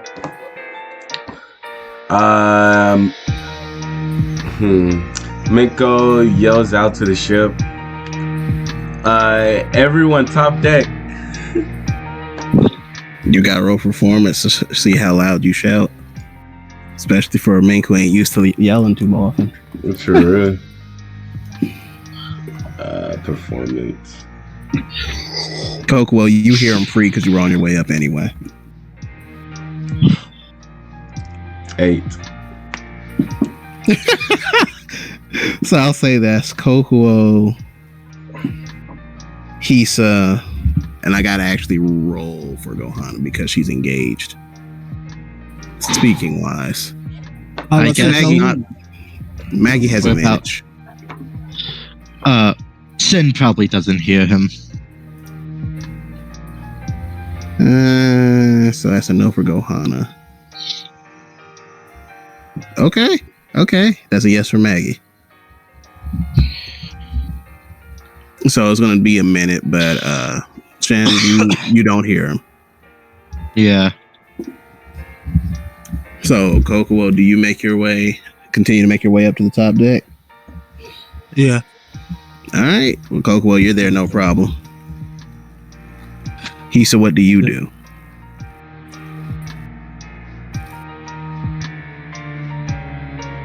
Well, Hisa's baking. You know what? To be fair, I'll say Hisa's like, I'm not stopping the baking process. Dylan left. Okay.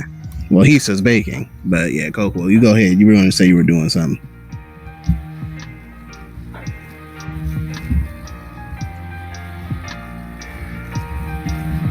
Coco. Rest in peace, EJ. Man, he started to say, okay, he must be engaged. Oh, there we go. No, I'm here. Forgot that he just dipped out. Plus, I was told that my ceiling fan could follow me since we didn't screw it on correctly. So Sheesh. can't really turn that bad boy on. But sorry, what was said? You were about to say something when you made your way onto the deck, and I cut you off. Oh, you wouldn't ask Menko as soon as he got up. Oh, is this a crew meeting? the Navy is coming. A lot of ships. Oh, in which case he is going to inhale as much as possible and shout at the tippy top of this voice. You would know it's not the Navy. Oh, wait, me? Well, Manco would know it is not the Navy with that 22. It's 5 ships. You know it's not the Navy because they have that specific insignia on their sails. I thought you said it was the Navy. No, I said it's 5 ships. I said, is it the Navy? You said yes. Oh, if that's the case, then my bad. It's 5 ships of indeterminate origin. Okay. Oh my god, thank God. To be honest, I thought a Buster Call was called. I didn't think a Buster Call was called, but nigga, huh? I thought way more ships than Buster. Right. I thought they was coming after Maggie. I'm like, my nigga, what's on this island that they need a Buster Call? For real. Niggas going to church press like that. This nigga just has a church. He just has a church. and then a warlord is on the island too. So. Oh damn! Right. You got me on that one. Warlords work with the Navy. Exactly. Yeah. No. So I forgot about that. I forgot about that. I'm in One Piece canon current event shit. Anyways, smacking that away. Okay. There's a bunch of ships on the way here. Oh. Well, in which case, still continuing, he does just take a massive inhale and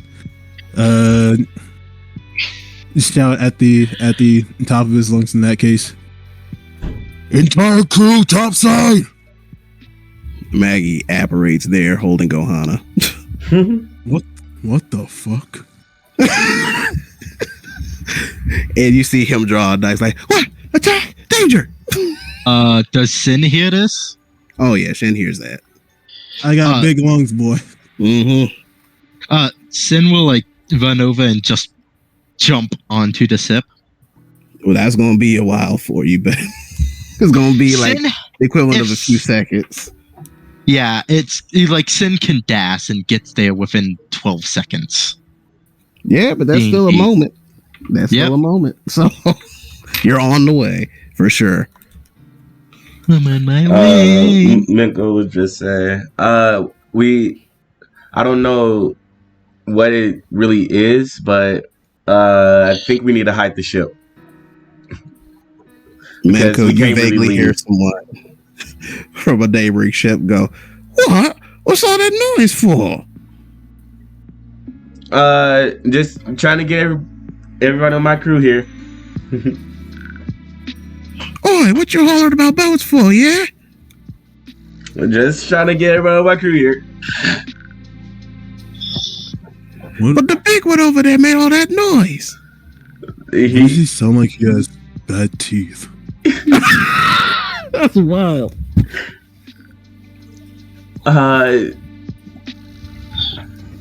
Well, it is. Do you recognize those ships over there? And he will point to them. What you looking at, mate? You see him squinting to look over the horizon. Those hairless ape minks, they don't have good eyesight, do they? I was about to say, I'm not gonna lie, there was just based off of how he's sounding, Coco partially understands him. He thinks that he's calling Menko crazy, in which case he is starting to that right hand is starting to reach over his shoulder. Yes. But you do see your friend Menko squinting on the horizon, trying to make out what you're talking about. Well, it's nothing. We're having a meeting over here. trying to get my beauty sleep, yeah? Sorry about that. Yeah. I'm up now. Mind if I cut in? Yeah. Oh.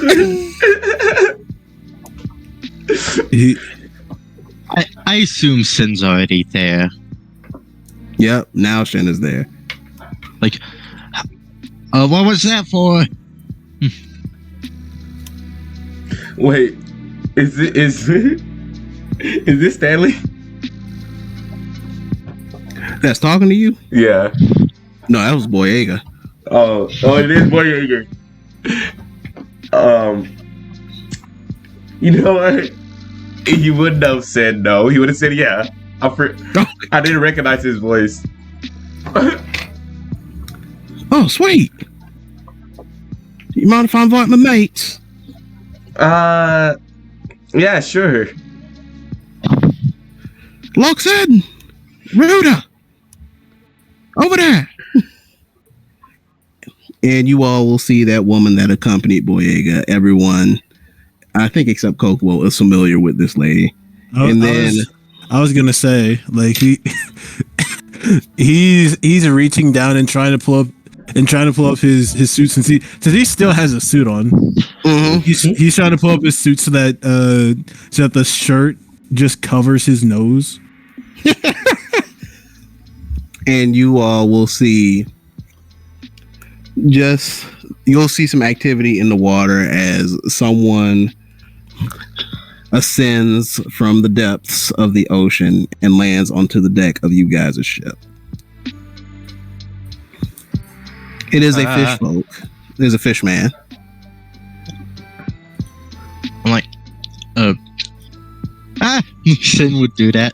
What the fuck? Hold on, let me describe his appearance. Come here. Come here, Ruda. Come here. Peanut. Peter, don't turn me into a microphone plushie. He kind of has 3 fins, one on either side of his head and one in back. He has pale skin, blue eyes, and he seems to be wearing kind of like a green tunic. He is actually closer to average human height. He is 5'8". Dang it, still taller than Minko.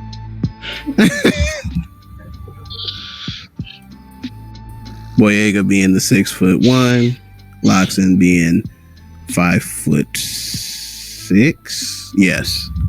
Oh, Loxin's the same height as Sin-kun. How about that? But you would see both Loxin and Boyega just leap onto you guys' ship.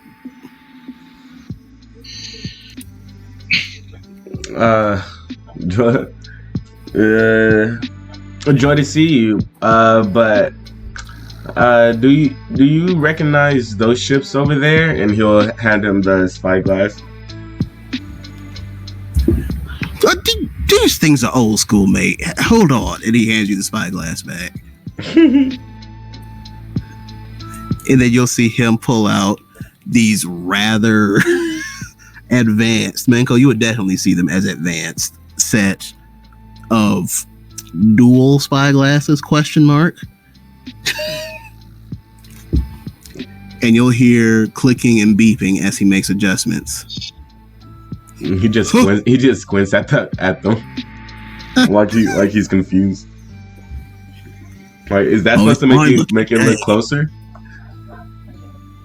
Oh yeah, it's got way better definition. It's got better range on it. I don't have any spares, but it looks smaller, more effective.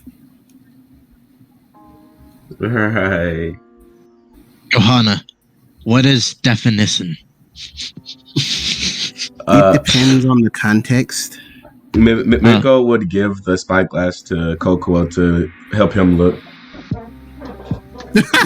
I can barely see out of him. I was about to say there's like a Oh my goodness! I gotta pull out an oldie. That was an oldie. What? Do you want me to pass this to someone else? It will help you look, right? Sin's like, he's like, hey, hand it to me. I want to see. 1 second.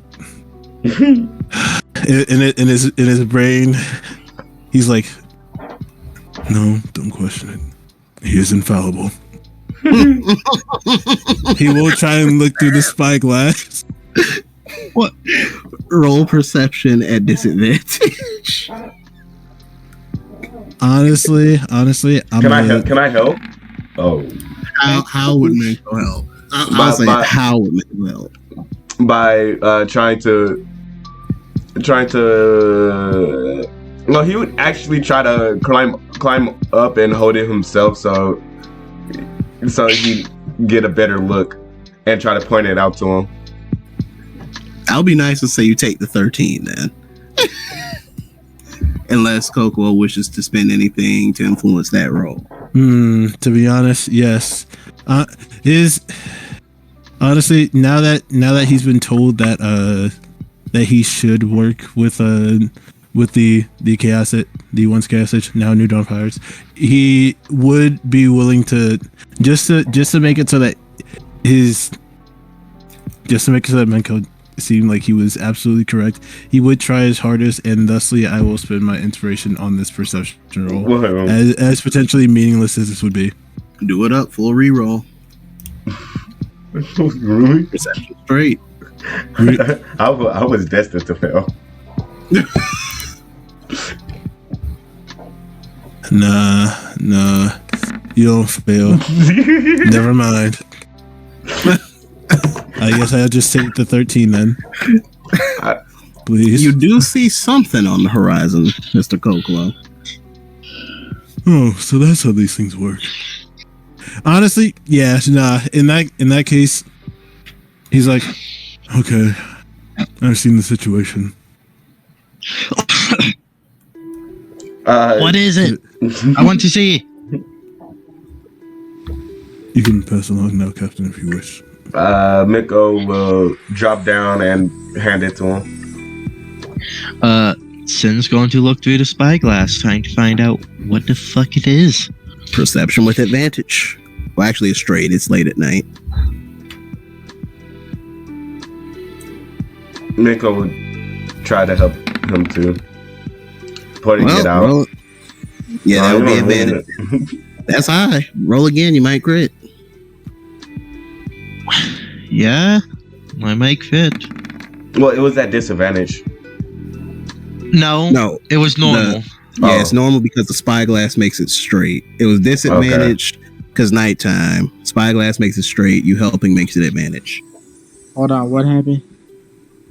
There is an emergent. Well, the captain and vice captain has called for everyone to appear on deck. You are in the middle of baking, Hisa. What would you do?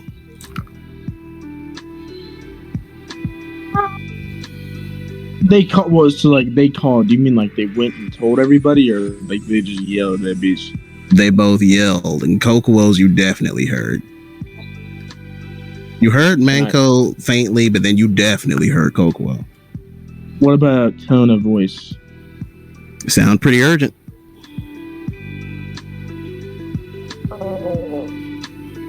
Yeah, we'll do it. She'll take Rascal with her. And I'll say you're in the proving stage, so your baking does not suffer. You don't have loaves in the oven yet. Yippee! So on the deck, he says now clued in. They seem to be looking at the horizon.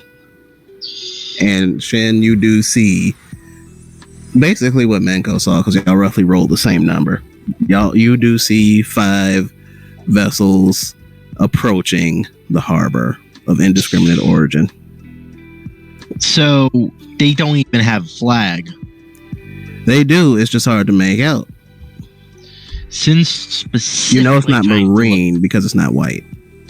Sin specifically is trying to look at the flag. You cannot make it out because of the time of day. Huh. Don't know what it is. It just looks like a bunch of sips to me.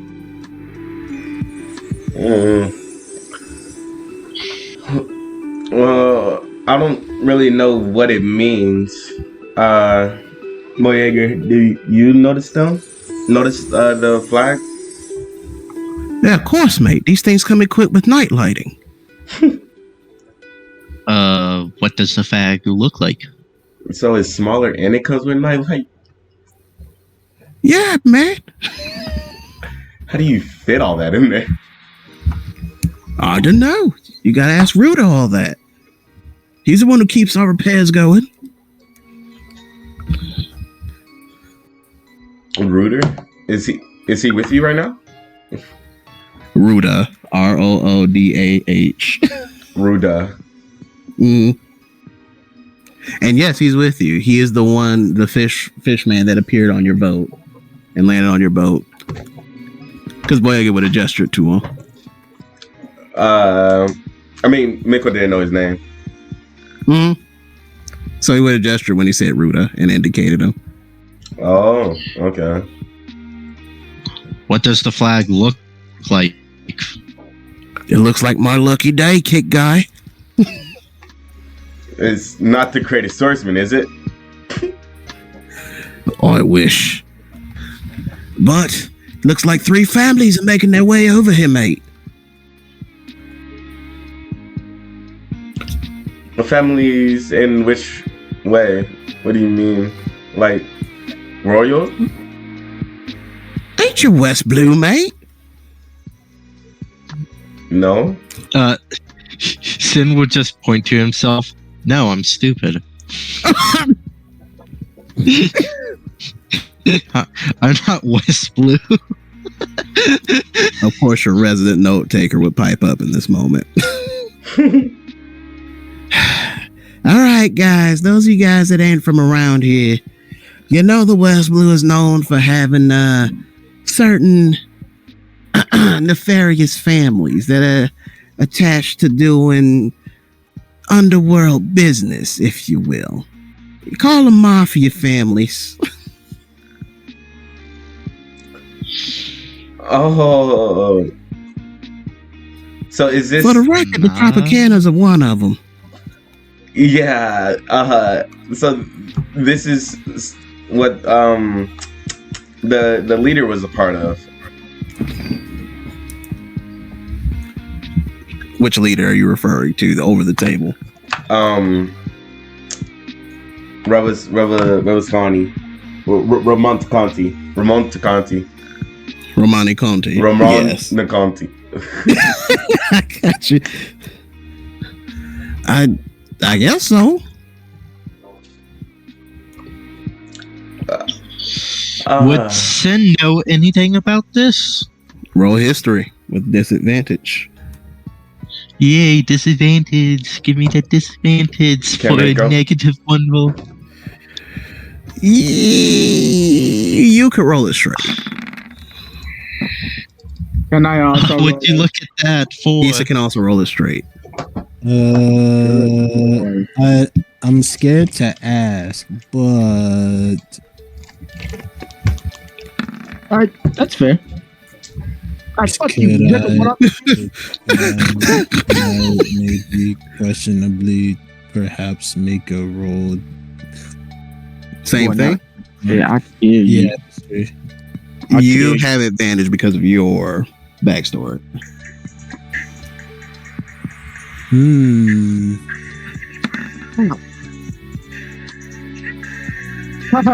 suck. All right, I starting. got a higher roll than you technically. No, you didn't. Starting with the lowest, Shen. You've heard in passing comment during the family studies about a family here, bandit there. It's whatever, small time stuff. Whatever. Training sucks.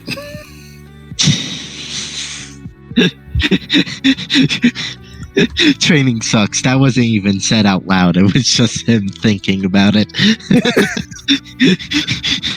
Next, Kokuo.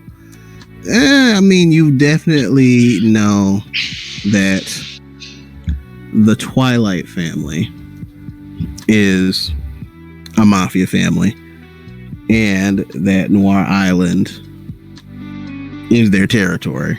The side that is not marine controlled is their territory. That makes sense. And you also know that they are a big family with other subsidiary families that answer to this family. You don't know specifically which family those are. Okay. Issa, you are aware somehow in your studies of some mafia activity in the West Blue. The most prominent families, from an outsider looking in, would be the Twilight family. Well, actually, let me rewind the tape a little bit, because you would have the historical context. So, and let me pull up a list to make sure I get them. This is Ursa's bad. One moment. Y'all got me digging in notes. There we go. Digging in something else. Shut up. You did. Damn me.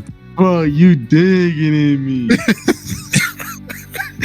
Did That's real. That's real. No, that's real. Hey. So, Listen. of the Sorry. families, you would know the most prominent, when you read, the most prominent mafia families were the Tropicanas, the Grahams, the Brazier, the Shamrock family, the Hallows, the DeMaio family. Hold on, bro. Hold on. You got too much dip on your chicken. Okay. Let me know when. All right, I got Grams, and then it was, what was it after Grams? The Brazier. How do you spell that bitch? BRAZIER. Yep. B.I.B. What? That's not how you spell it. He's saying be right back. I'm moving. All right, Brazier, and then what? We're caught up now. I just couldn't spell. The Shamrock family, Yeah, I can spell that one. Don't worry. All right, what now? the Hallows family, Hallows. HALLOWLS. Okay, yeah, I was right. I was just making sure it's the right thing. All right, is that it? The DeMaio family, Fuck. DeMayo. How do you spell it? DEMAYO. Oh, okay, I was right. DeMayo. Oh my god, I'm the genius. All right, is there any more? The Veterans family, Any more? more history. And these were the what is that, 7 or 8? I can't count. 2, 3, 4, 5, 6, 7. It was 7. We took away Twilight, right? Yeah, taking away Twilight from that 7. list. That's Yeah, the big 7 families of the West Blue. Recently, as in the past 5 years, the Twilight family came onto the scene and absorbed the Tropicanas, the Grahams, and the Brazier. Tropicana. The Grams. Can't fucking spell. And the Blazers. Alright, hey. In doing so, they became the Mafia family superpower. Mafia.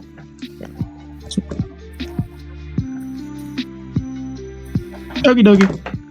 So that's your information from your end. Manko, you would get the same information, but through the lens of your father and, well, your family having deals and having to go through such means to get what they need to do what they do. Understandable. And you would also know that your parents pointedly did not like doing business with the Twilight family, so they would typically, when she was old enough, they would send Shimmer. That's bogus as shit. But hey, family life. But thinking about that, this Miko in his mind is thinking this might be a good place to maybe find her or find where she might be, because she might have went back to them for protection, which would have been great. But hey. But in doing so, Boyega points out that the monikers that they seem to be flying are 3 monikers. And they are... I just had it open. Come here, Notes. Come hither. Come here. Come here. Come hither. Come here, you bastard, Notes. There you go. There we go. You would know that it is the well, there are 2 that are recognizable, which are the Shamrocks and the Demaio, that are making their way toward you both. But there is one ship Boyega does not recognize. What's that ship? What does it look like? Don't know. It ain't got a Jolly Roger. Oh. Nor a Morpheus symbol, for that matter. Well, I suggest we get the fuck out of here. We really can't. We have to wait for Jesse. Oh, shit. That's right. And I don't trust what's about to happen.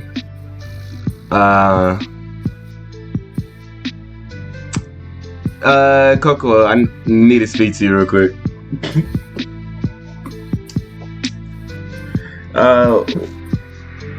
Miko would try to pull Coco to the side.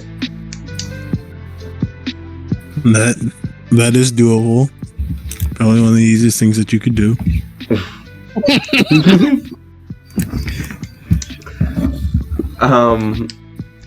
What exactly did you do when we left?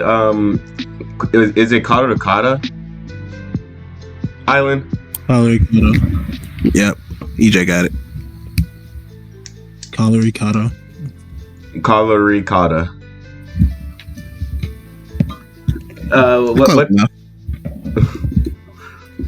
What exactly did you do on that island? Let's see. So, I killed a motherfucker. I got a debt placed on me. I met a nice individual from. I probably shouldn't. I think it's best for everyone's interest I don't mention certain connections, just because I don't want that to barrel down, especially while I got this thing attached. But to sum it up, the more important thing is I killed Romani Conti, and now the current leader of the island is, for lack of a better term, Moscato. Now there's a power vacuum within the Tropicanos, which could potentially be filled by us if you so choose. Miko rubs his temples. Okay. So I didn't really know that there was a part of all this, and we might have gotten in a lot of trouble, but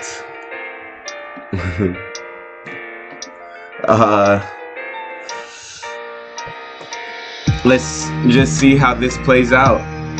That's the best we can really do.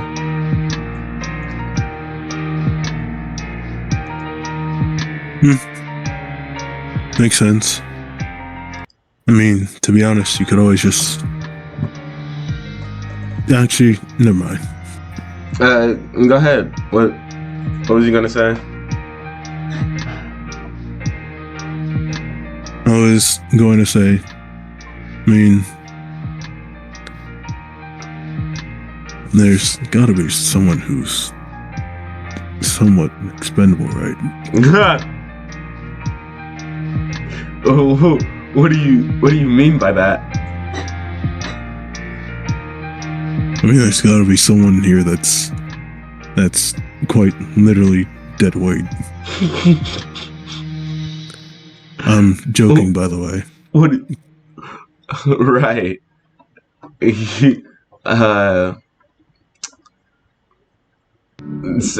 So my plan is to just hike the ship and wait until they try to get on the island to see what they do. You think that's a good plan? Well, there is the possibility that there are some people that can see as well, if not better than you. I mean, if you're able to spot all the ships, then who said they can't spot us and more? And in that case, us trying to hide the ship, if there's no clear route of escape afterwards, would just be asking for trouble. Honestly, I question whether or not the best course of action is to do nothing. I mean, hiding in plain sight is a simple yet effective idea. But of course, I very well could not know what I'm talking about. You know you might be right. Holy shit! What? You might be right. If I could see them and we go sailing on the ocean, and we're the only ones moving, they more than likely going to see us too.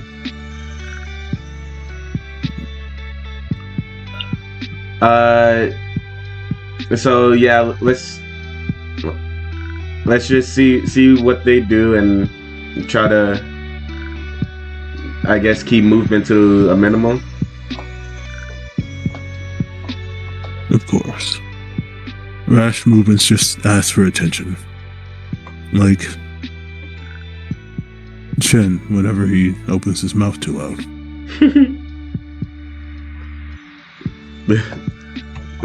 Miko actually chuckles and just says, "You might be right about that, but let's get back to everyone else."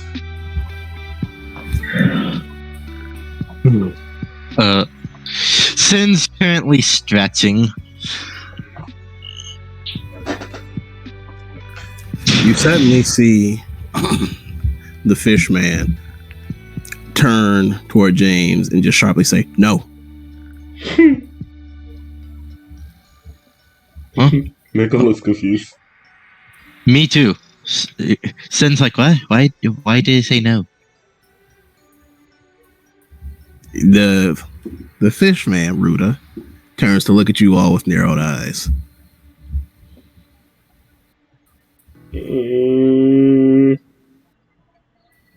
What's wrong? As soon as he gets to Miko, he turns around to see if anybody's around him and then points at himself. You're the captain? Yeah. You're telling me you don't know? Don't know about what? He points at James. Sin actually, like,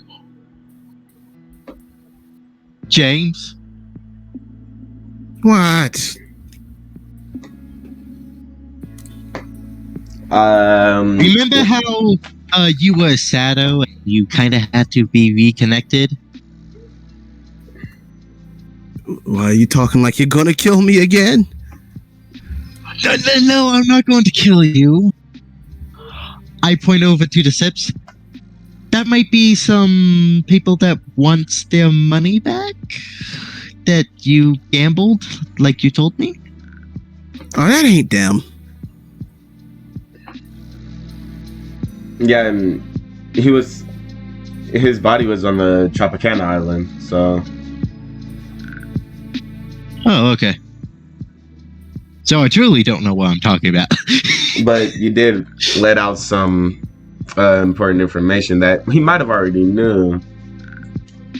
But if that's what you was talking about, yeah, we know about that. He turns back to him. To Ruda? Yeah, to Or to Ruda. James? Okay. You don't know. Alice? I guess not. He sniffs. He go, well, sounds like that's a crew matter. Oh, well, what exactly are you talking about? If he didn't tell you, it's not my business. But he's not getting one over on me.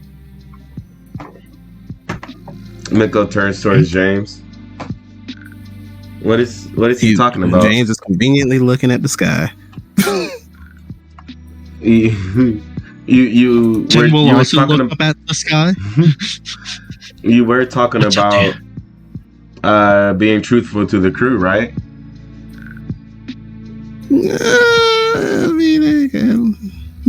James,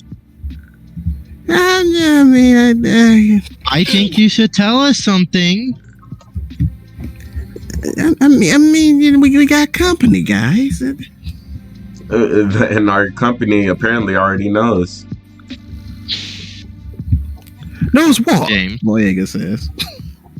James. I don't actually. Would you like me to try and get a harmless confession out of him? No, I got an idea. I can get him to talk. Isn't that right, James? I don't think that's necessary. If he wants to tell us, he can tell us, but it's not anything that can hurt us, right? It has the ability to hurt you, but I ain't gonna hurt you. Well, then now we have to know. If we can avoid it, then why would you keep it from us? Because I've already told you. Cheeky grin from James. As note, Sin isn't going to say that. He's not smart enough to know to play his cards right like that. Ruda sniffs again. I guess this is how this crew does things. James, please tell us. I mean, we got guys over there. It's nothing to do with the people that sealed you in that thing. I mean, technically, but they're not driving me to do anything, if that's what you mean. Is it something to do with the rules? Kinda.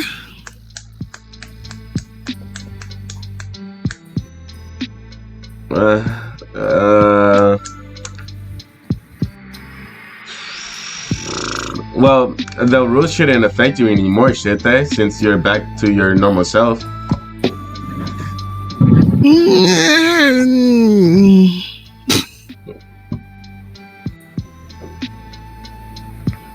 That's the response you get.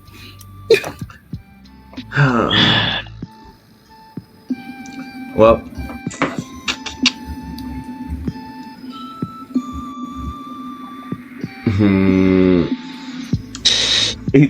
Miko turns towards Ruda and he just says, "Oh my god!" Oh wait, I'm not muted. Damn. He did something I Took normally psychic do. damage.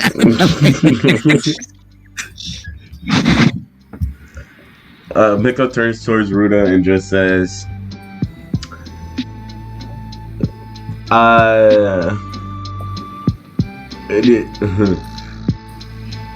does it have something to do with his bounty? He doesn't have a bounty. He doesn't? Debt. I think it's what's called debt, right? Yeah, it's that. But I wanted to see if he had a bounty. Then his debt. I said debt. I don't know about any of that. Why are you asking me? Because you apparently know. You know something I ain't telling us.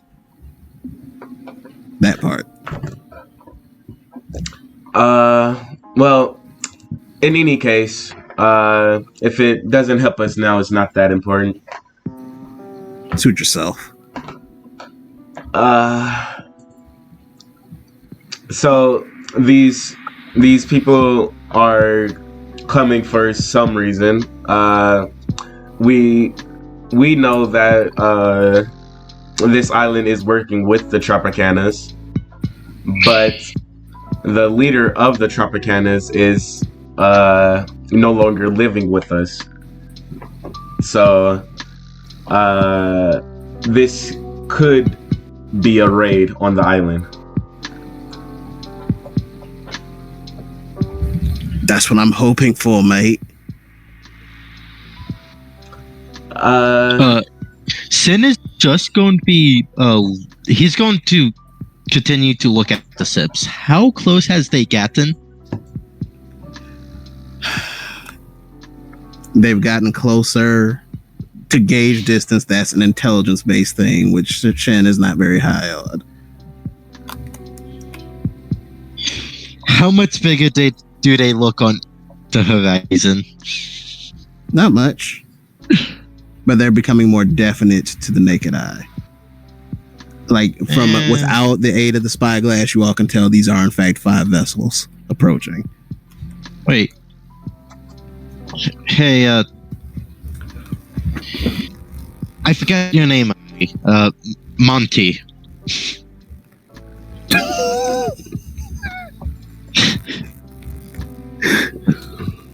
Which one? Rudra? Are you talking about Rudra? I talking you. Okay. I have to look up his name because I. Okay. Boyega. My nigga, that's not even close.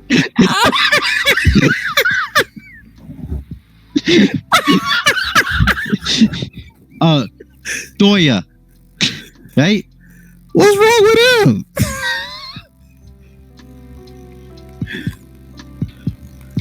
Boyega says, pointing at Shen. I'm bad with names. But that's way off, mate. Way off. There's been worse. What do you want, mate?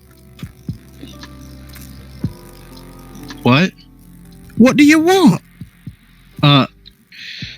You said 3 of them have. You only told us about 3. What about the other 2? I don't know.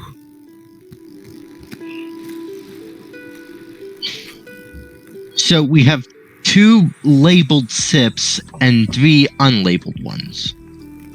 Other way around. 3 labeled, 2 unlabeled. Huh. And it's like. Alright.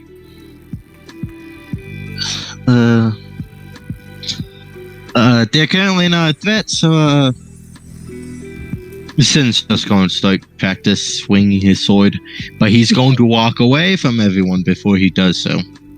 How far away? On the sip still, 40 feet. Okay. Just extending it out there for you, Dylan. He said you are there. You are hearing what's being said aloud.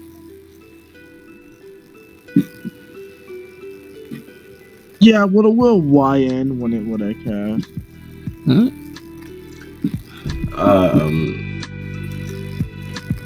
Miko would just say,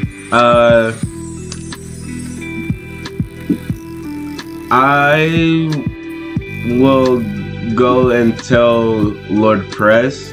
I feel he might know that it's happening, that they're coming, but I just want to see it for myself.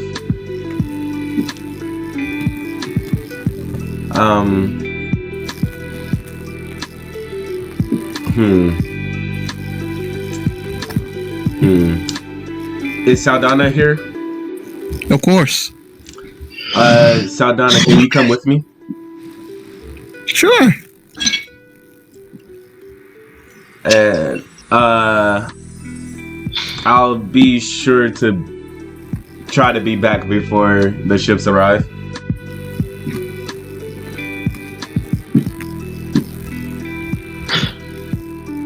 The NPCs are giving different levels of affirmative. Shmi is looking terrified. Shmi guy will do. Well, Coco is in charge, obviously, and please treat our guest as one of us. That I respect all of them.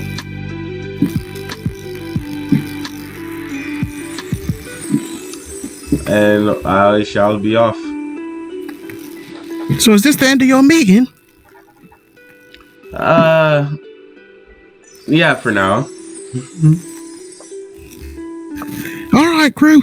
Battle preparations on my boat. Yeah. And then you see Boyega leap excitedly back onto his ship. You'll see Loxon calmly leap over, and then you'll see Ruda roll his eyes and kind of leap into the water and gain momentum for like a dolphin leap onto the other vessel.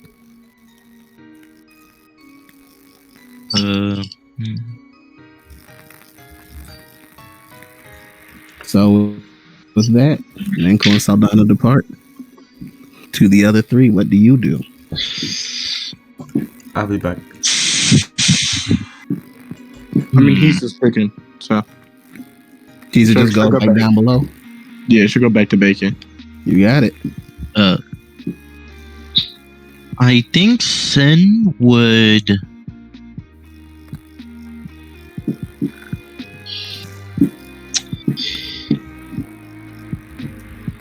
Okay, Sin's just currently training with the sword, but he's to try to attempt contact with it if it's even possible. Like how he does with regular swords. This is perception at disadvantage. Perception. At disadvantage.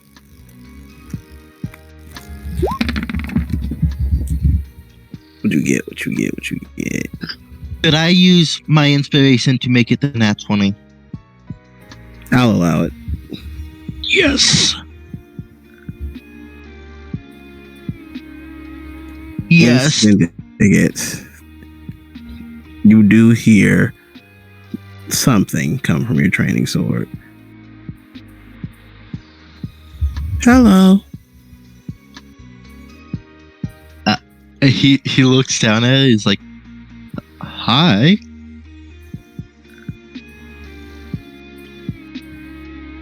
He's just in shock. The sword seems to just be, for lack of a better term, waiting expectantly. Do you have a name, or are you just? No.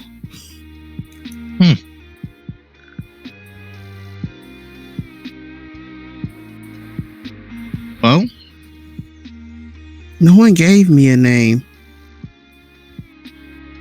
Not good with names. Well, They say training swords don't need names. Oh, that's bullcrap. I mean, with how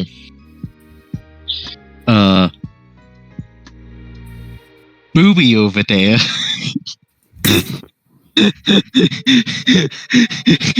I call him Booby. Okay, he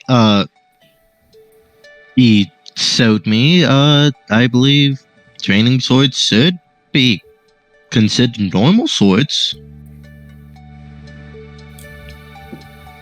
But the other great sword said that trading swords don't need names. And I don't have one, so I thought I don't get one. That's bullshit. You do recall the other swords from the shop who were quite vocal when you wanted to hear what they had to say. It's like, it makes sense why they talk so damn much, but what would you like to be called? I don't know. I've never had a name before.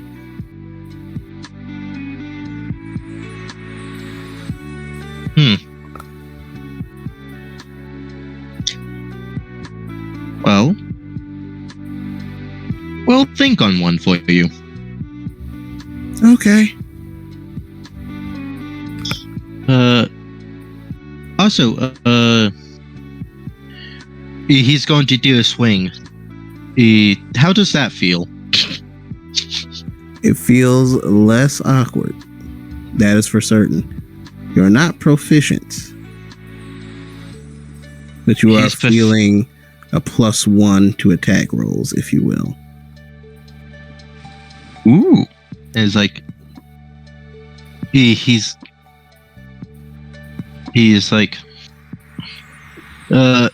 he's contacting the sword, like, how does it feel when I swing you like this? It's okay. Sorry, I'm not the greatest swordsman.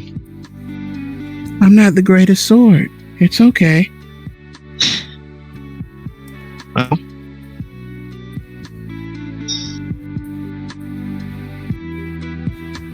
okay. He's like, well, we'll work on it. Okay.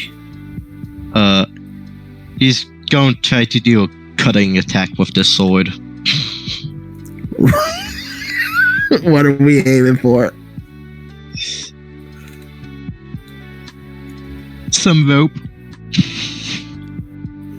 Rope that's attached to something, or just some rope that's laying around? Some rope that's just laying around.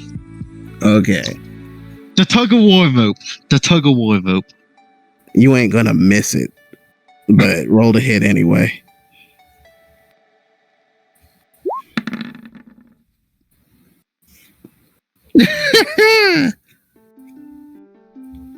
You hear a powerful thud, and you are in fact able to cut through.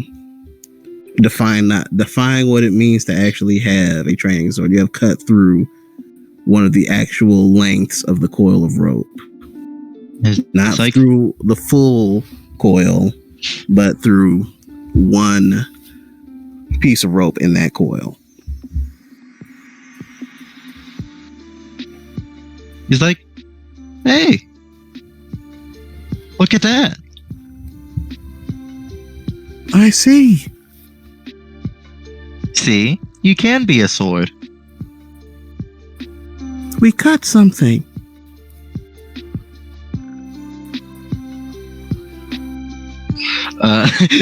Sin's just talking to this out loud. Then y'all hear and see this. Oh, gee, I think Mr. Shen finally lost it.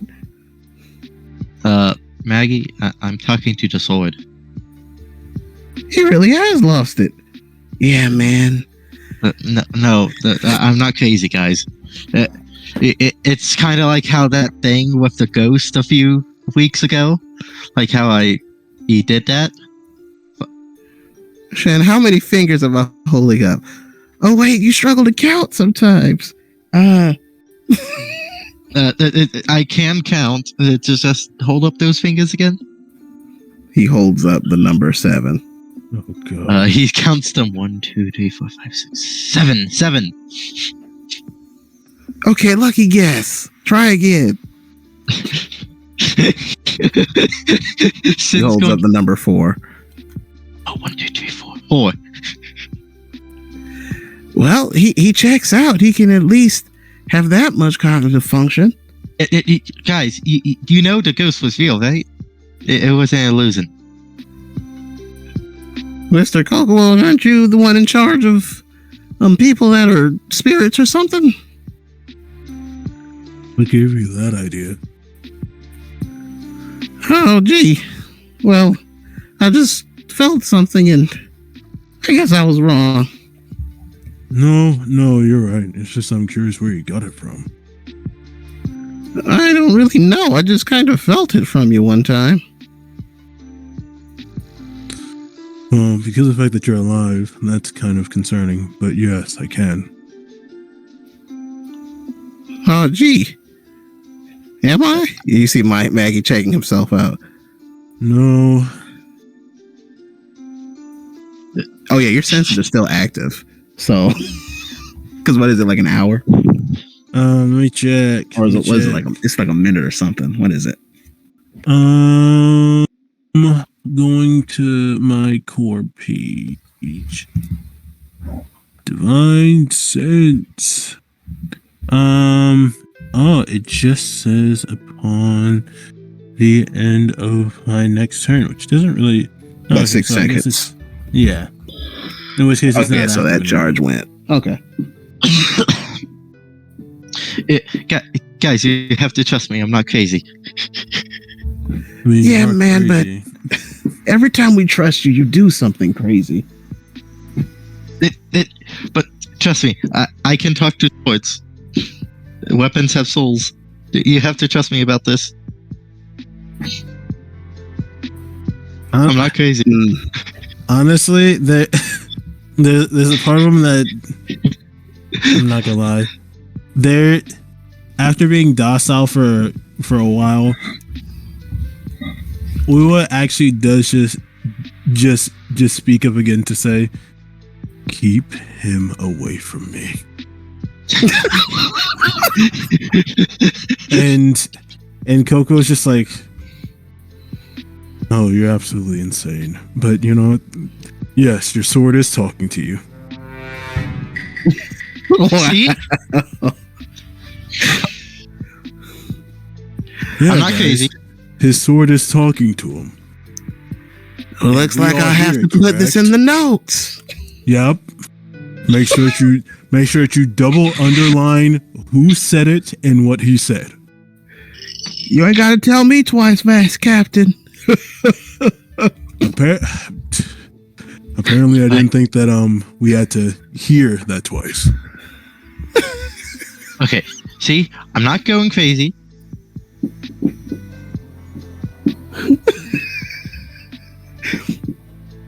I actually got a roll for Gohana, actually, because she's that decent insight. I got a roll for her. Yeah, I got her token right here. There we go. Man, I'm glad. Man, I'm sad I don't have my inspiration anymore. I would love to give her a disadvantage. You can roll deception, Oh my god. Oh my god. Oh my god. and if you roll high enough, this will put her at disadvantage. Oh my god. Oh my god. Oh boy. I need me a new pair of shoes. Hop to. No fucking. I don't believe Let's this. go. I don't freaking believe. I'm a. The hot 2 is real. I denounce Hawk Tua spirits. This is.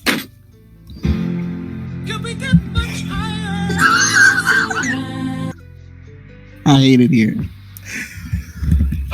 So, unfortunately, Gohana may have had a glimmer of doubt in hearing Shin's words. She may have believed But Kokuo has been so convincing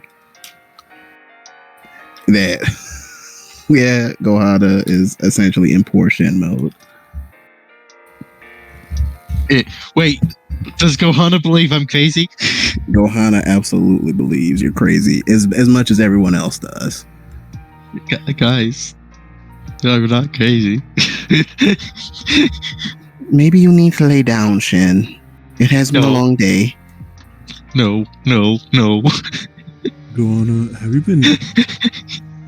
Do we have any fantasy books on the ship? Well, we did Or have fantasy. a couple. But I didn't know Shin was reading them. I'm not crazy, guys. He reads. He's been working on it. Oh, okay. I want to make sure that the ghost nor the sword were teaching him how to read. He looks at the sword and asks out loud, "Do you know how to read?" No. He's doing it in front of us. The sword doesn't know how to read either. More notes. Honestly, whenever he talks to the sword, just make sure that you note it down. We gotta see how much the sword communicates back. We have to see how much he deteriorates. While Kokuo is gaslighting a fellow crewmate on the deck of the ship through the power. Yes, pop. sir. I'm not crazy, guys. Please. Issa, you have completed baking. A minimum of 20 loaves of cinnamon swirl bread has been flawlessly executed. Okay. He's What would Hisa do?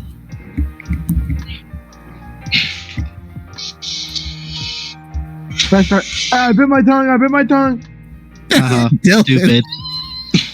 No, not the oven. She He's gonna have the last word. real.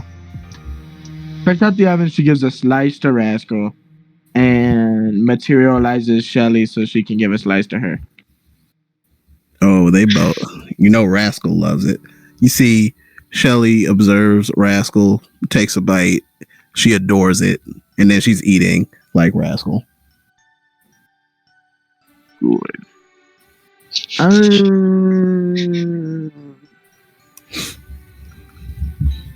Has anyone walked down as of recently? That's fair, because I know Shen's knows. Shen would pick up on the scent. Do you smell that? He asked the fucking sword. I don't have a nose. Oh, I'm so sorry. It's okay. You can We'll smell for discuss. the both of us. Yeah, we'll discuss names later. Where this, I guess Shen is going. He's getting. Of course he is. I mean, he may not. I mean,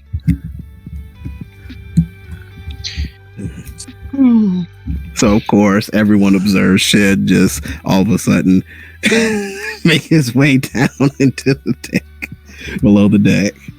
talking to his sword.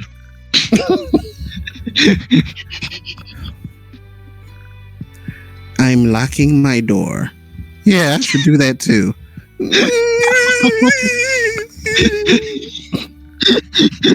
Now Smee, oh my god, this is so funny. Smee's going to be thinking a crazy person is training him. That's exactly what's going through his mind right now. EJ, I hope you notice you are a dick. Oh. I want you to understand this isn't me. I don't want to do this.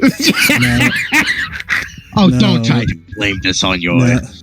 Kokuo being that character. I most certainly am. Because it's the truth. Bro, I'm not gonna lie. I don't think anyone noticed this, but when he heard you say that you wanted to learn how to fight with the sword, there was there was a moment where he snickered in that boy's brain. Oh my god.